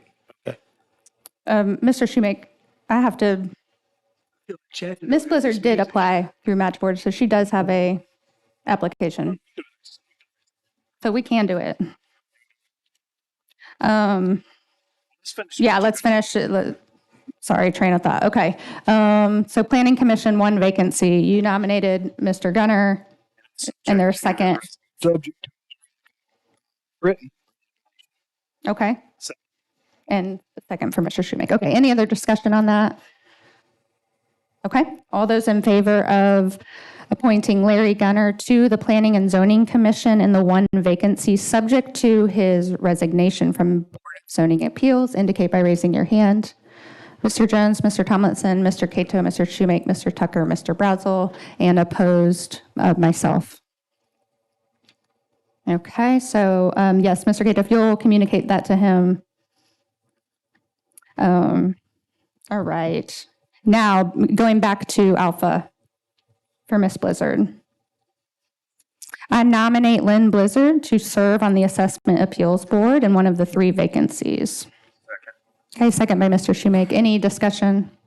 Good choice. All right, all those in favor of Lynn Blizzard serving on the Assessment Appeals Board indicate by raising your hand. And the vote is unanimous. Ms. Hannah will reach out to her. Congratulations to Lynn and Lanny. All right, 12, old business. First matter of old business, establishing and altering rules for public comments, proposal attached, County Council Rules and Order of Business, Section 2.5 Delta. This item was deferred to the next meeting. However, Mr. Jones was not here in person and requested it go to this meeting. Correct. May I have the floor? Yes, is it, you have a motion, Mr. Jones, or, yes, you have the floor. Thank you.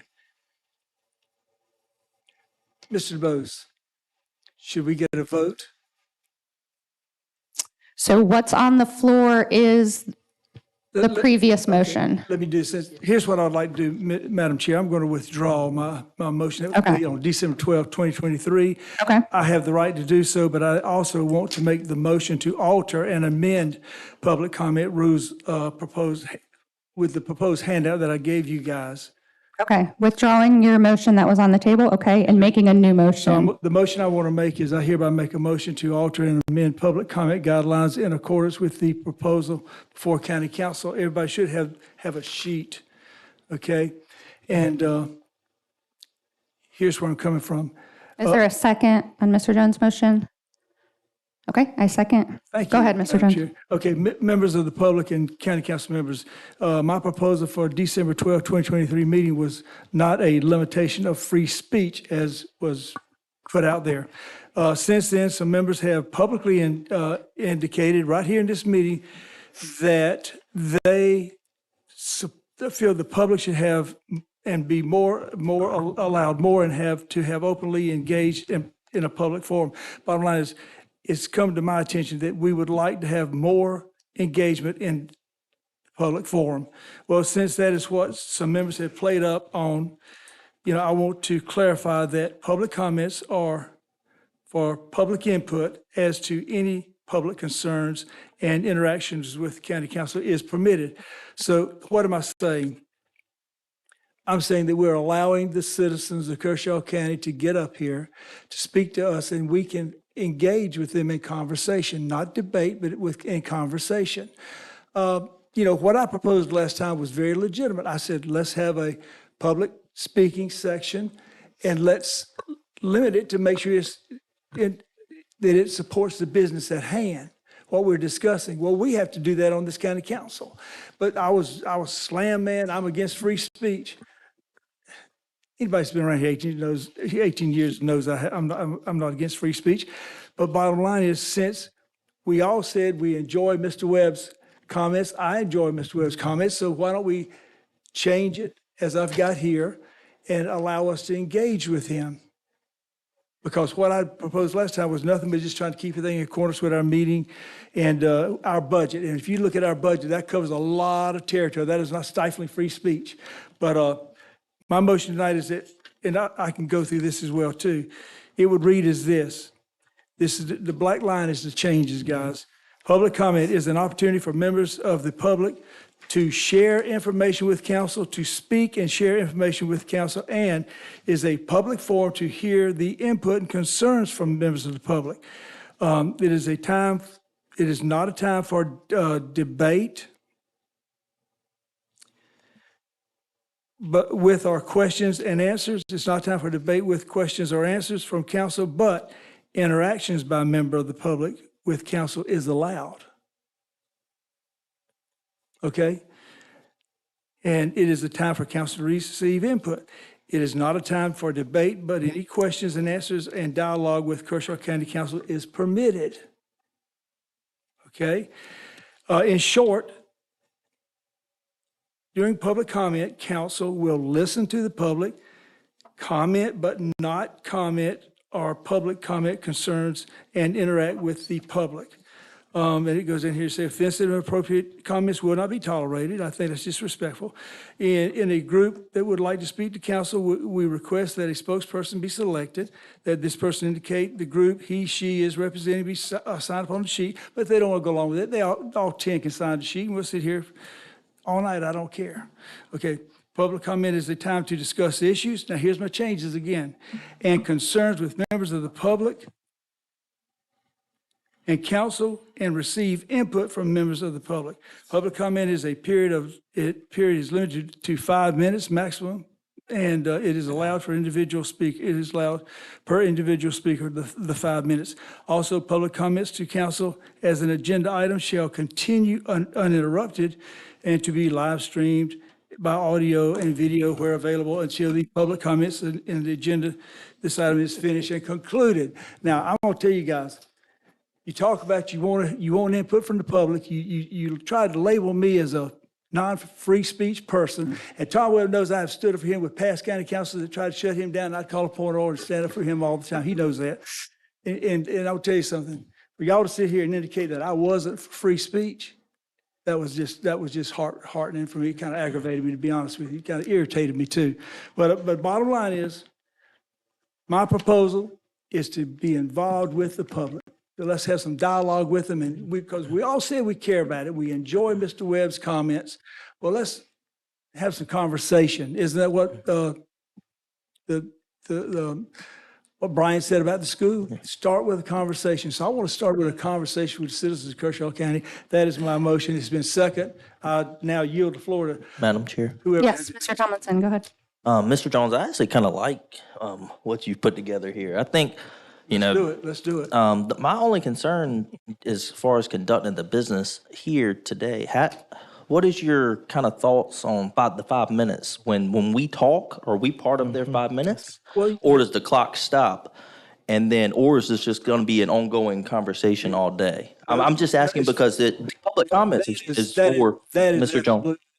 Spin right there. No, sir, it's not. Mr. Jones, I have the floor, Madam Chair. You do, but you ask me a question. I still have more to the question that I was going to ask. As soon as I finish my other question to you. Right this minute's a good example of what's going to happen if we pass this. Yes. So I agree. I really like that, but the public comment is for a portion of the public to give us information. We as elected officials are here to not have dialogue during that time, to talk to them throughout our others, how many days prior to meetings? 24 days or, 14 days, however many weeks it is prior to meetings. But I like your point of this, but I just wanted to ask you about the 5 minutes. I can clarify that real easy. 5 minutes, Mr. Webb, we can talk, you can ask us questions, we can engage. I'll use him as an example because y'all used an example when you were slamming me about I wasn't for free speech. But let me just say this, 5 minutes. The only difference in the 5 minutes we got now is that we can't interact with the citizens, but now we'll be able to interact with the citizens. So hey, I'm all for free speech, guys. We're going to take up part of their 5 minutes. No, take it up. They don't have to ask us a question. If they ask us a question, it's part of their 5 minutes. I guarantee you the folks. Does every member get an opportunity to respond? Because that could be 5 times 7. That'd be 35 minutes in response time. I'm going to want to get to talk. And I like to talk. I'll talk for 5 minutes. You guys are a whole lot smarter than me, and I can't understand that y'all don't get what I'm trying to say. Everyone up here know that I'm talking about 5 minutes. Nothing's going to change on time. 5 minutes. We'll just be able to, if he asks us a question, we will be able to answer it. So I would. I'd like to point out we've been here so long, there's been a deputy shift change. I just.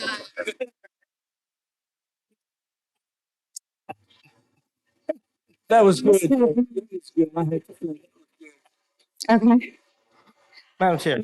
The chair would not count council response as part of their 5 minutes. That is the way I would. That's what it says, Madam Chair. They had 5 minutes. But the legitimate question, in all sincerity, and I'm enjoying the comedic relief. Trust me, I really am. And with all admiration and respect for everyone on this board, Mr. Jones, you know how much I respect you. And I feel the same towards you, sir. What would be the rules for engagement for council, and how will we go about it? Because I'm afraid you might take up all the time and I don't get to say anything. No, let me say That's this. what I'd be jealous. Nothing's changed, Councilman Brazel.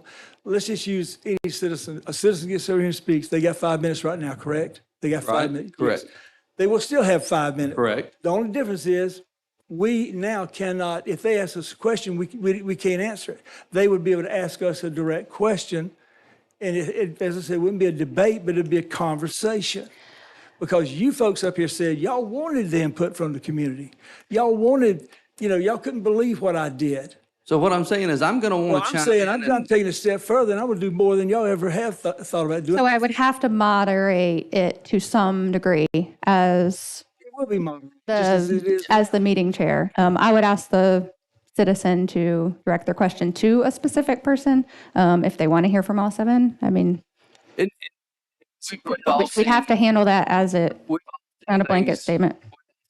Right? Like we've seen people come up here and just want to cause trouble. And we've seen people come up here with some really deep, valuable concerns. And do I want to hear it all? Yes. I want to hear every bit of it. But it may not, at some point in some conversations, it may not be the best opportunity to respond. I want to keep things civil. And as much as I would like to respond, and I have that feeling from time to time, I'd really like to say, hey, you should be maybe with the city. I'd never want to embarrass anyone, but I like to make points of clarification and make sure that the people are in the right place and that everyone knows what we're capable of doing. And I would do that in a response. But I'm scared I'd get long-winded and I'd talk too much. 5 minutes. And I would keep talking to the point to where Mr. Templar and Mr. DeBose would quit listening, and it could potentially bore everyone to tears. Because sometimes when things get out of hand, they're just out of hand. Does that make sense? Because sometimes I just talk too much. Well, no, you make sense, but bottom line is you guys don't want to do what I'm trying to do, and I already read through that. I would love to, I'll stay here all night and talk. I love to talk. It's on the floor. 5 minutes, whether they speak to us as it is now, 5 minutes, whether we change this and we engage in conversation. The only conversation I'm going to have is if they ask us a question, and we would have the right to answer. Can we vote? Mr. Jones, I appreciate this. So it's I hope you kind of appreciate that to the, support it. well, no, I mean, we tried to make public comments a little bit germane to the meeting to make the meeting. They didn't want that, Madam Chair. And so you They took, want free speech. yep, and you went a free speech route, which I certainly can support. Taking it There's to the next oftentimes, Mr. Jones, can you please stop talking over me? I'm trying. Trying. There are often times that people ask questions that are a simple answer, and I do want to respond.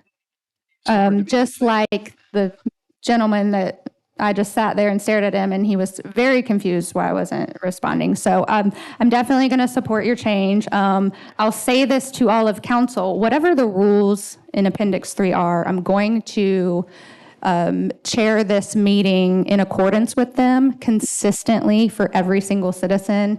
There will never be inappropriate language, cursing, personal attacks. It's not going to happen. So whether we engage with the public or not engage with the public, that's not going to happen. So it wasn't censorship before. Courts have widely supported that fighting words are a breach of peace and they're not protected in free speech. So I'm going to chair public comments the same as I always have, and I will support your amendment tonight to the rules. Any other comments? I just have a question for Yes, Mr. Mr. Jones. Tucker. Why this wasn't in our packet? Because I've been working on it all week, but you had it before you, and it's a very simple change. All it is just engaging with the public in 5 minutes with 5 minutes. That's got a little bit more than that in it. 5 minutes, whether they can ask us a question, 5 minutes, whether they can't ask us a question. It's 5 minutes. Okay. And matter of fact, openly at the last council meeting, I did make the comment that this is what I was going to do. You weren't here. I wasn't here, but it's okay. You did do that. I did. In open session county Yes, you council, did. I did make the statement that I was going to bring this back so we could engage with the public. And Sometimes I have to you think. did change it in accordance with your colleagues' comments. Well, yeah, I'll because give a you couple that of my colleagues credit. come in, it got back to me, that a couple of my colleagues said, oh my God, he took it off. Well, we were ready for him tonight. Ready for me for what? Okay, let's not get off topic. Judo, All those in politics. All those in favor of updating Appendix 3, public comments guidelines, as indicated in your sheet with the stricken words and underline additions, indicate by raising your hand. Mr. Jones and myself. All those opposed? Mr. Tomlinson, Mr. Cato, Mr. Shoemake, Mr. Tucker, and Mr. Brazel. All right. Next item under old business is the Watery River Recreational Access Project. Okay, and you should have your motion, the motion in your packet. Okay, so at this time, I make a motion that we complete a public boat ramp at Veterans Park in lieu of expanding the existing boat ramp at Patriots Landing, and the funding source is available for you. I'd second. Second by Mr. Shoemake, and into discussion.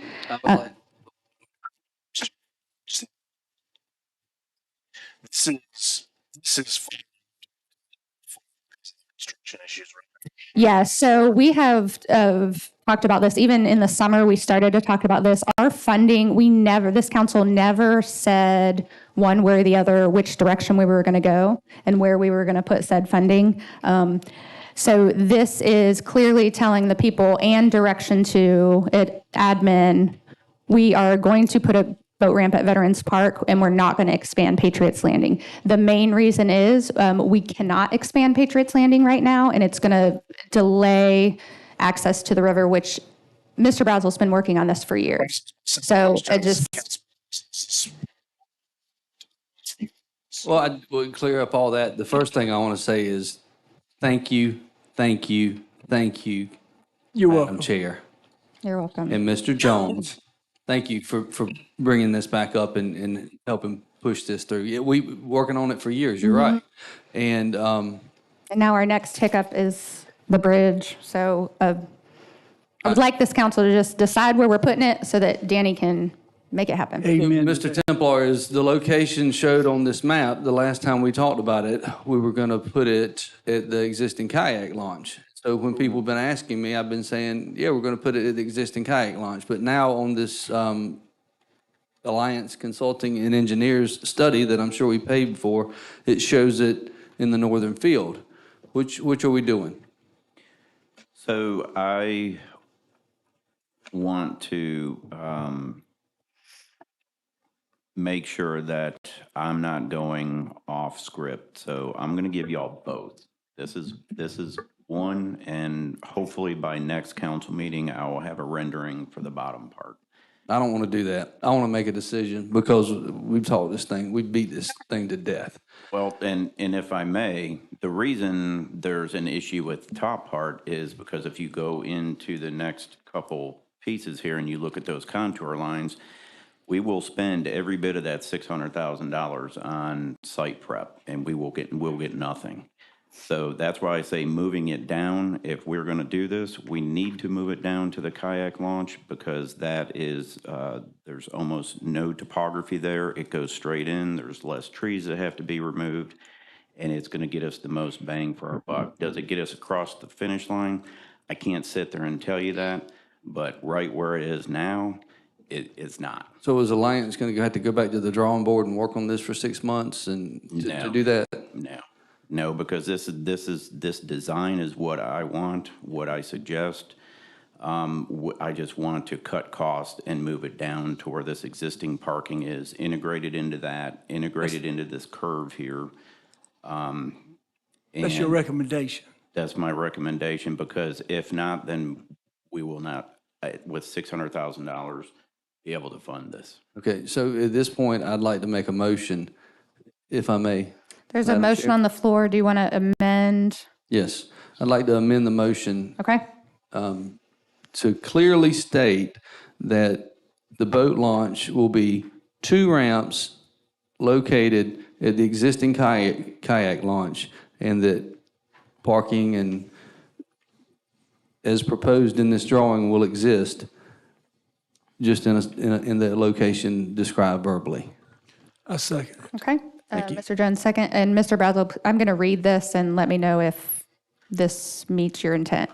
Motion to complete a public boat ramp with 2 boat slips at the existing kayak launch at Veterans Park in lieu of expanding the existing boat ramp at Patriots Landing.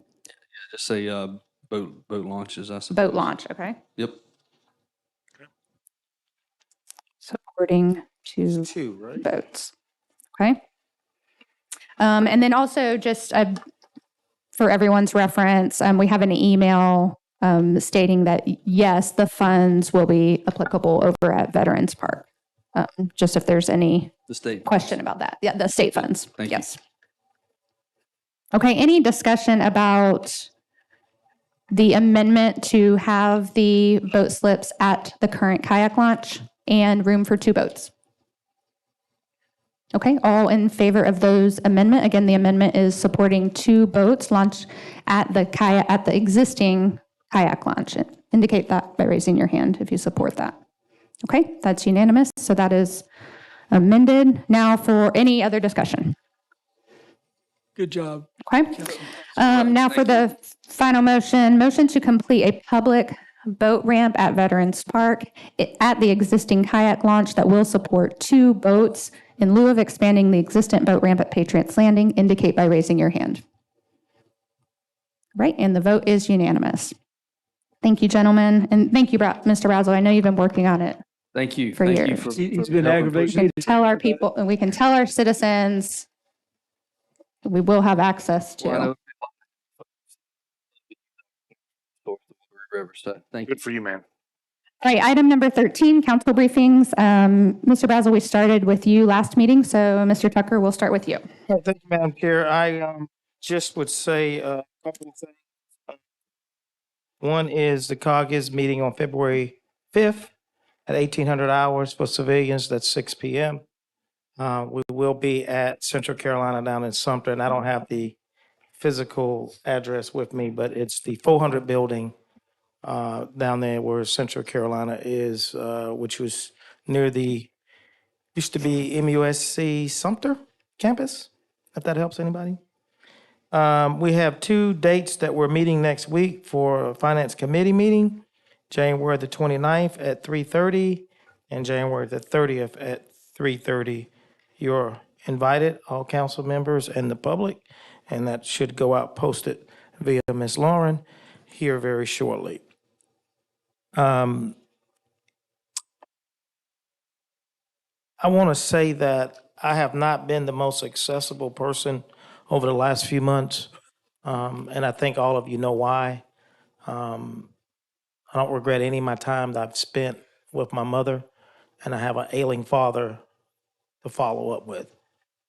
So I have not been the most accessible person, but I'm willing to discuss anything when it comes down to this county council or the COG with anybody. I'm not afraid to talk to you one-on-one or as a group, but it has to be where my conditions will be able to be there. I cannot come off the cuff or prematurely plan off an invite.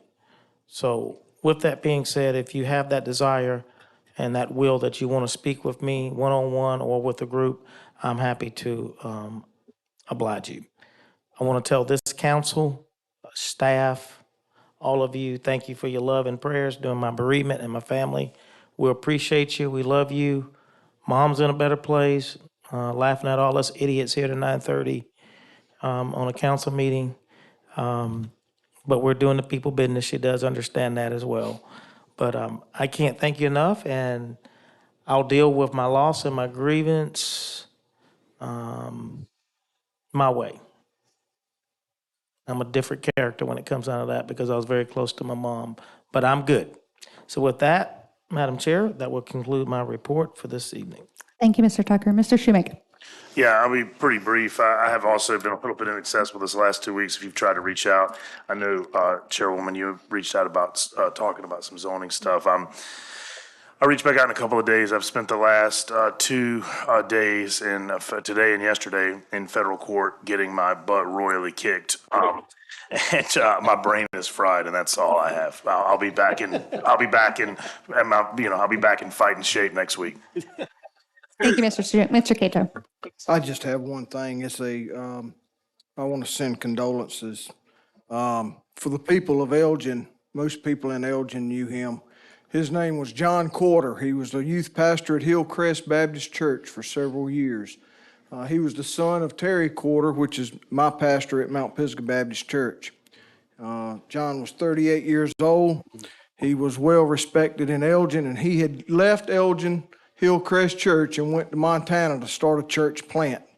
And he had been there for a year and a half, and he unexpectedly passed away back on the 17th of this month. Our pastor has been in Montana, him and his wife, and also John's sister, Mary Beth. A lot of people may know Mary Beth. She used to work at the sheriff's office, and now she works in the school district. But John was well thought of and well respected by a lot of young people. He drove a lot of young people around in the driving instructor field too, as a side job. But our thoughts and prayers go out to them. There'll be a service if anybody from Elgin is listening this late hour. There will be a service for John at 3 o'clock Thursday evening at Mount Pisgah Baptist Church on McBee Highway, which is Highway 903, if anyone's interested in coming. Thank you. Thank you, Mr. Cato. Mr. Jones. Yeah, I have about 14 things right quickly. I want to give a shout out to one of my martial arts buddies, Bruce Brucci. He's been watching tonight, and he wanted to see us in action, and he said, "Well done." Anyway, we had good debate tonight, guys. We had good dialogue, good discussion. We're not going to always agree on everything, but we were able to handle some pretty tough situations here tonight and not try to personally attack an individual. And I think that is a very good thing. And I also want to, Mr. Tucker, I am very sorry about your mom. I called you, I told you, it breaks my heart for you. Losing my brother, I want to tell you what, you guys that were able to attend the phone calls, thank you so much. Yes. It meant the world to me, and he was a good man. He was a much better man than I am. And that was Bobby Jones. But thank y'all for that. And Miss Hannah, I felt like I was sort of enchanted with your music playing over here tonight. It was really kind of soothing, to be honest with you. But thank y'all, and I look forward to the next meeting, getting right back in the saddle. Thank y'all. Santa, next time you can use some headphones. Borrow them from over here. Let that go. Let it go. Thank you, Mr. Jones. I wanted to let everybody know that Deputy Director Siobhan Workman, she received her jail manager certification. That is she's not here, but we'll give her a round of applause. And she was explaining the exam to me, and she's a very hard worker. She's a very hard worker, and if for no other reason we help the jail out is because she has been working in these conditions for years and always has a smile on her face. So if you see her, please congratulate her. If you have her number, give her a text. February 1st, we discussed it when Sam was here, the lunch and learn with the builders. You don't have to be a builder. Any member of the community can go. So please go to that lunch and learn so you can get to know Sam and you can kind of understand what the building inspection process is going to be moving forward. February 1st through 3rd is the council budget retreat. We'll be in this room Thursday, 1 p.m. to 8 p.m., Friday, 1 p.m. to 8 p.m., and Saturday at 8 a.m. for the goal setting portion of that. The majority of the briefings will be from administration, briefing internal agencies, and the second day we will hear from some elected officials. This will kick off our budget cycle, or our budget process, and after that retreat, the finance chair, Mr. Tucker Jr., will call his workshops and finance committee meetings as necessary to report back to council. And members of the public are invited. Yes, members of the public are invited and encouraged. It can be kind of dry, but yes, definitely. The Kershaw County Opioid Coalition meets next Wednesday at 12. What I want the public to understand, if you've been affected with the opioid crisis personally, or you have a desire to serve in that capacity, or have any input on how we can combat this problem in our community, please reach out to me so I can take that to the coalition. We have a lot of great ideas, a lot of things about to kick off. It breaks my heart, especially the young people that get caught up in opioids when they never even meant to. So it's a really big problem. You guys know that. It's close to my heart. So if you are out there and you want to serve in some capacity or you have any input, please reach out to me. Lastly, I got a phone call right before the meeting. Please be in prayer for Jamie Robinson. He is a Kershaw County citizen that was working in Cassett this morning, and he had a very bad injury. A tree fell on him. He is in the hospital at Prisma Health in Richland. He's a very dear friend, but I also served with him in the National Guard, and he's one of my mentors. So just please keep his family and him in your prayers that he recovers from that. And that's all I have, Mr. Templer. Go ahead. Mr. Tuck. I just, and I thought Danny was going to get it. I truly forgot, but I do want to send this council my condolence to John Heflin, who also lost his father this month. I didn't know that. Thank I you. didn't either. I didn't know it until Mr. Cato told me Sunday. So I just wanted to make that note that our prayers and our love go with him as well and his family. Thank you. Thank you. Yep. And I thought of something else as well. For council reminder, Hannah, or our clerk, I'm sorry, Ms. Barler, clerk evaluations, please get them to me as soon as possible so we can get her scoring matrix together and present her with some feedback. Feedback on mine. Okay. Some council members will get them. All right, Mr. Templer. I want to give you all an update. A while back, we had allocated ARPA money for the update of our radios almost pretty much throughout the county. So that has been, all of the radios, 513 are in. That service touches County Fire Service, Lugoff Fire, EMS, Public Works, Sheriff's Department, Coroner's Office, Special Service, and due to interoperability, We are working with Camden Fire with programming because, as you know, some of y'all worked in law enforcement. These templates allow us to talk to all of the agencies, so there's no agency blindness when it comes to communications. So I really would like to thank Deputy Chief Matthew Bullard and Jeremy Morrow with IT. Deputy Chief Bullard is our fire service representative. They have worked incredibly hard at getting this project deployed. 513 radios. That's a lot. That's a lot when you start programming stuff like that. That's just, it's not like an iPhone that comes out of a box and ready to use. They have to be programmed and cataloged in. So great work there. Also just want to say ahead of the budget process, just kind of say that this one it's going to be interesting. It's going to be hard. I felt like staff did a lot of work last year for this current budget, but this year we're all going to have to work. We're all going to have to put our best foot forward. Costs are going up. I feel that there's, especially with solid waste, we're going to have to make some changes there. The jail is something that concerns me significantly. And we just submitted our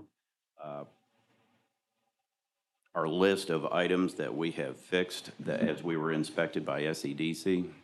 There was a bunch of things that staff was able to do in-house, but that jail project is looming. And it's just something that we're going to have to really be creative and figure out how we're going to handle that.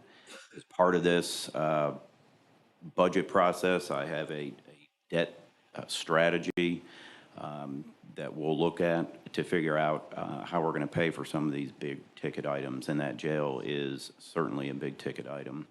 So these are just some of the things we'll be talking about and briefing y'all throughout the budget process, and namely during the budget retreat. We have 3 good days there. I think we're going to be able to touch upon a lot of departments, not quite to the effect that we did last year, but the departments that I feel are critical: EMS, solid waste, fire, the jail, and dispatch. Right now we're dispatching probably a record amount of first responders with the same amount of dispatchers that we've had when I came on board in law enforcement in 1999, and that's 3. So it's for me, just personally, my soapbox, it's great to want to add a bunch of other staff, but how are we going to dispatch them? So these are just some of the things we're going to have to look at throughout this budget process.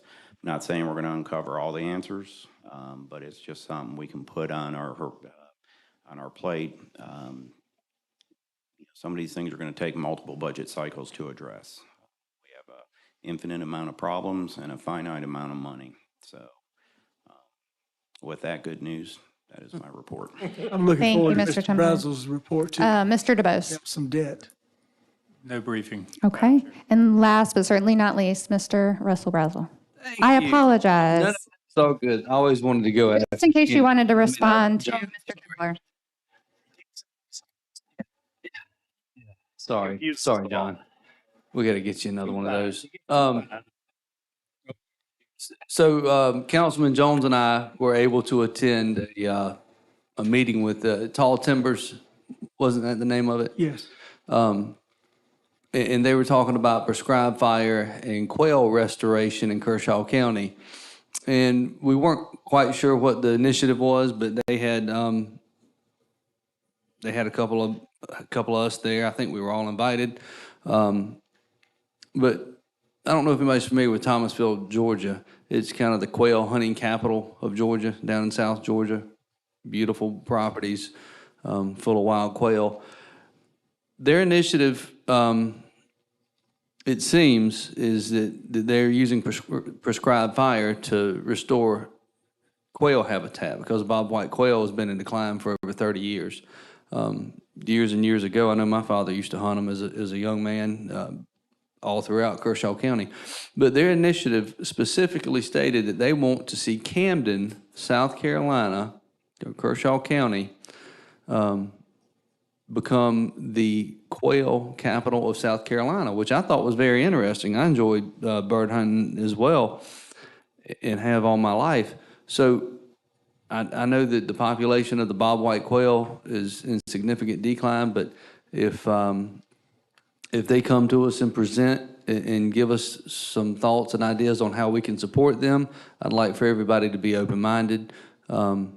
It certainly would be quite a tourism attraction for a lot of folks in the world that love to hunt. So that was something really neat that we got to do. I want to say thank each and every one of you for supporting the boat ramp. That is an initiative that we started, gosh, I guess 2 years ago. I'd like to see that come to fruition and happen. And really appreciate seeing everyone here tonight from Boykin. Like I said, Boykin's beautiful. I definitely understand why they're here, and want to figure out a way to support them while dealing with the traffic issues at hand. And everybody's got an opinion whether or not there is an issue or is not an issue. But I think at the end of the day, we let the Department of Transportation do a study and tell us what is and what isn't, and we gather some data and go from there. So that concludes my report. Thank you very much. Thank you, Mr. Brazel. Item number 17, adjournment. Is there a motion to adjourn? Motion to adjourn, Madam. Motion by Mr. Tucker, and second? Second by Mr. Brazel. And all those in favor of adjournment indicate by raising your hand. And vote is unanimous. This meeting is adjourned.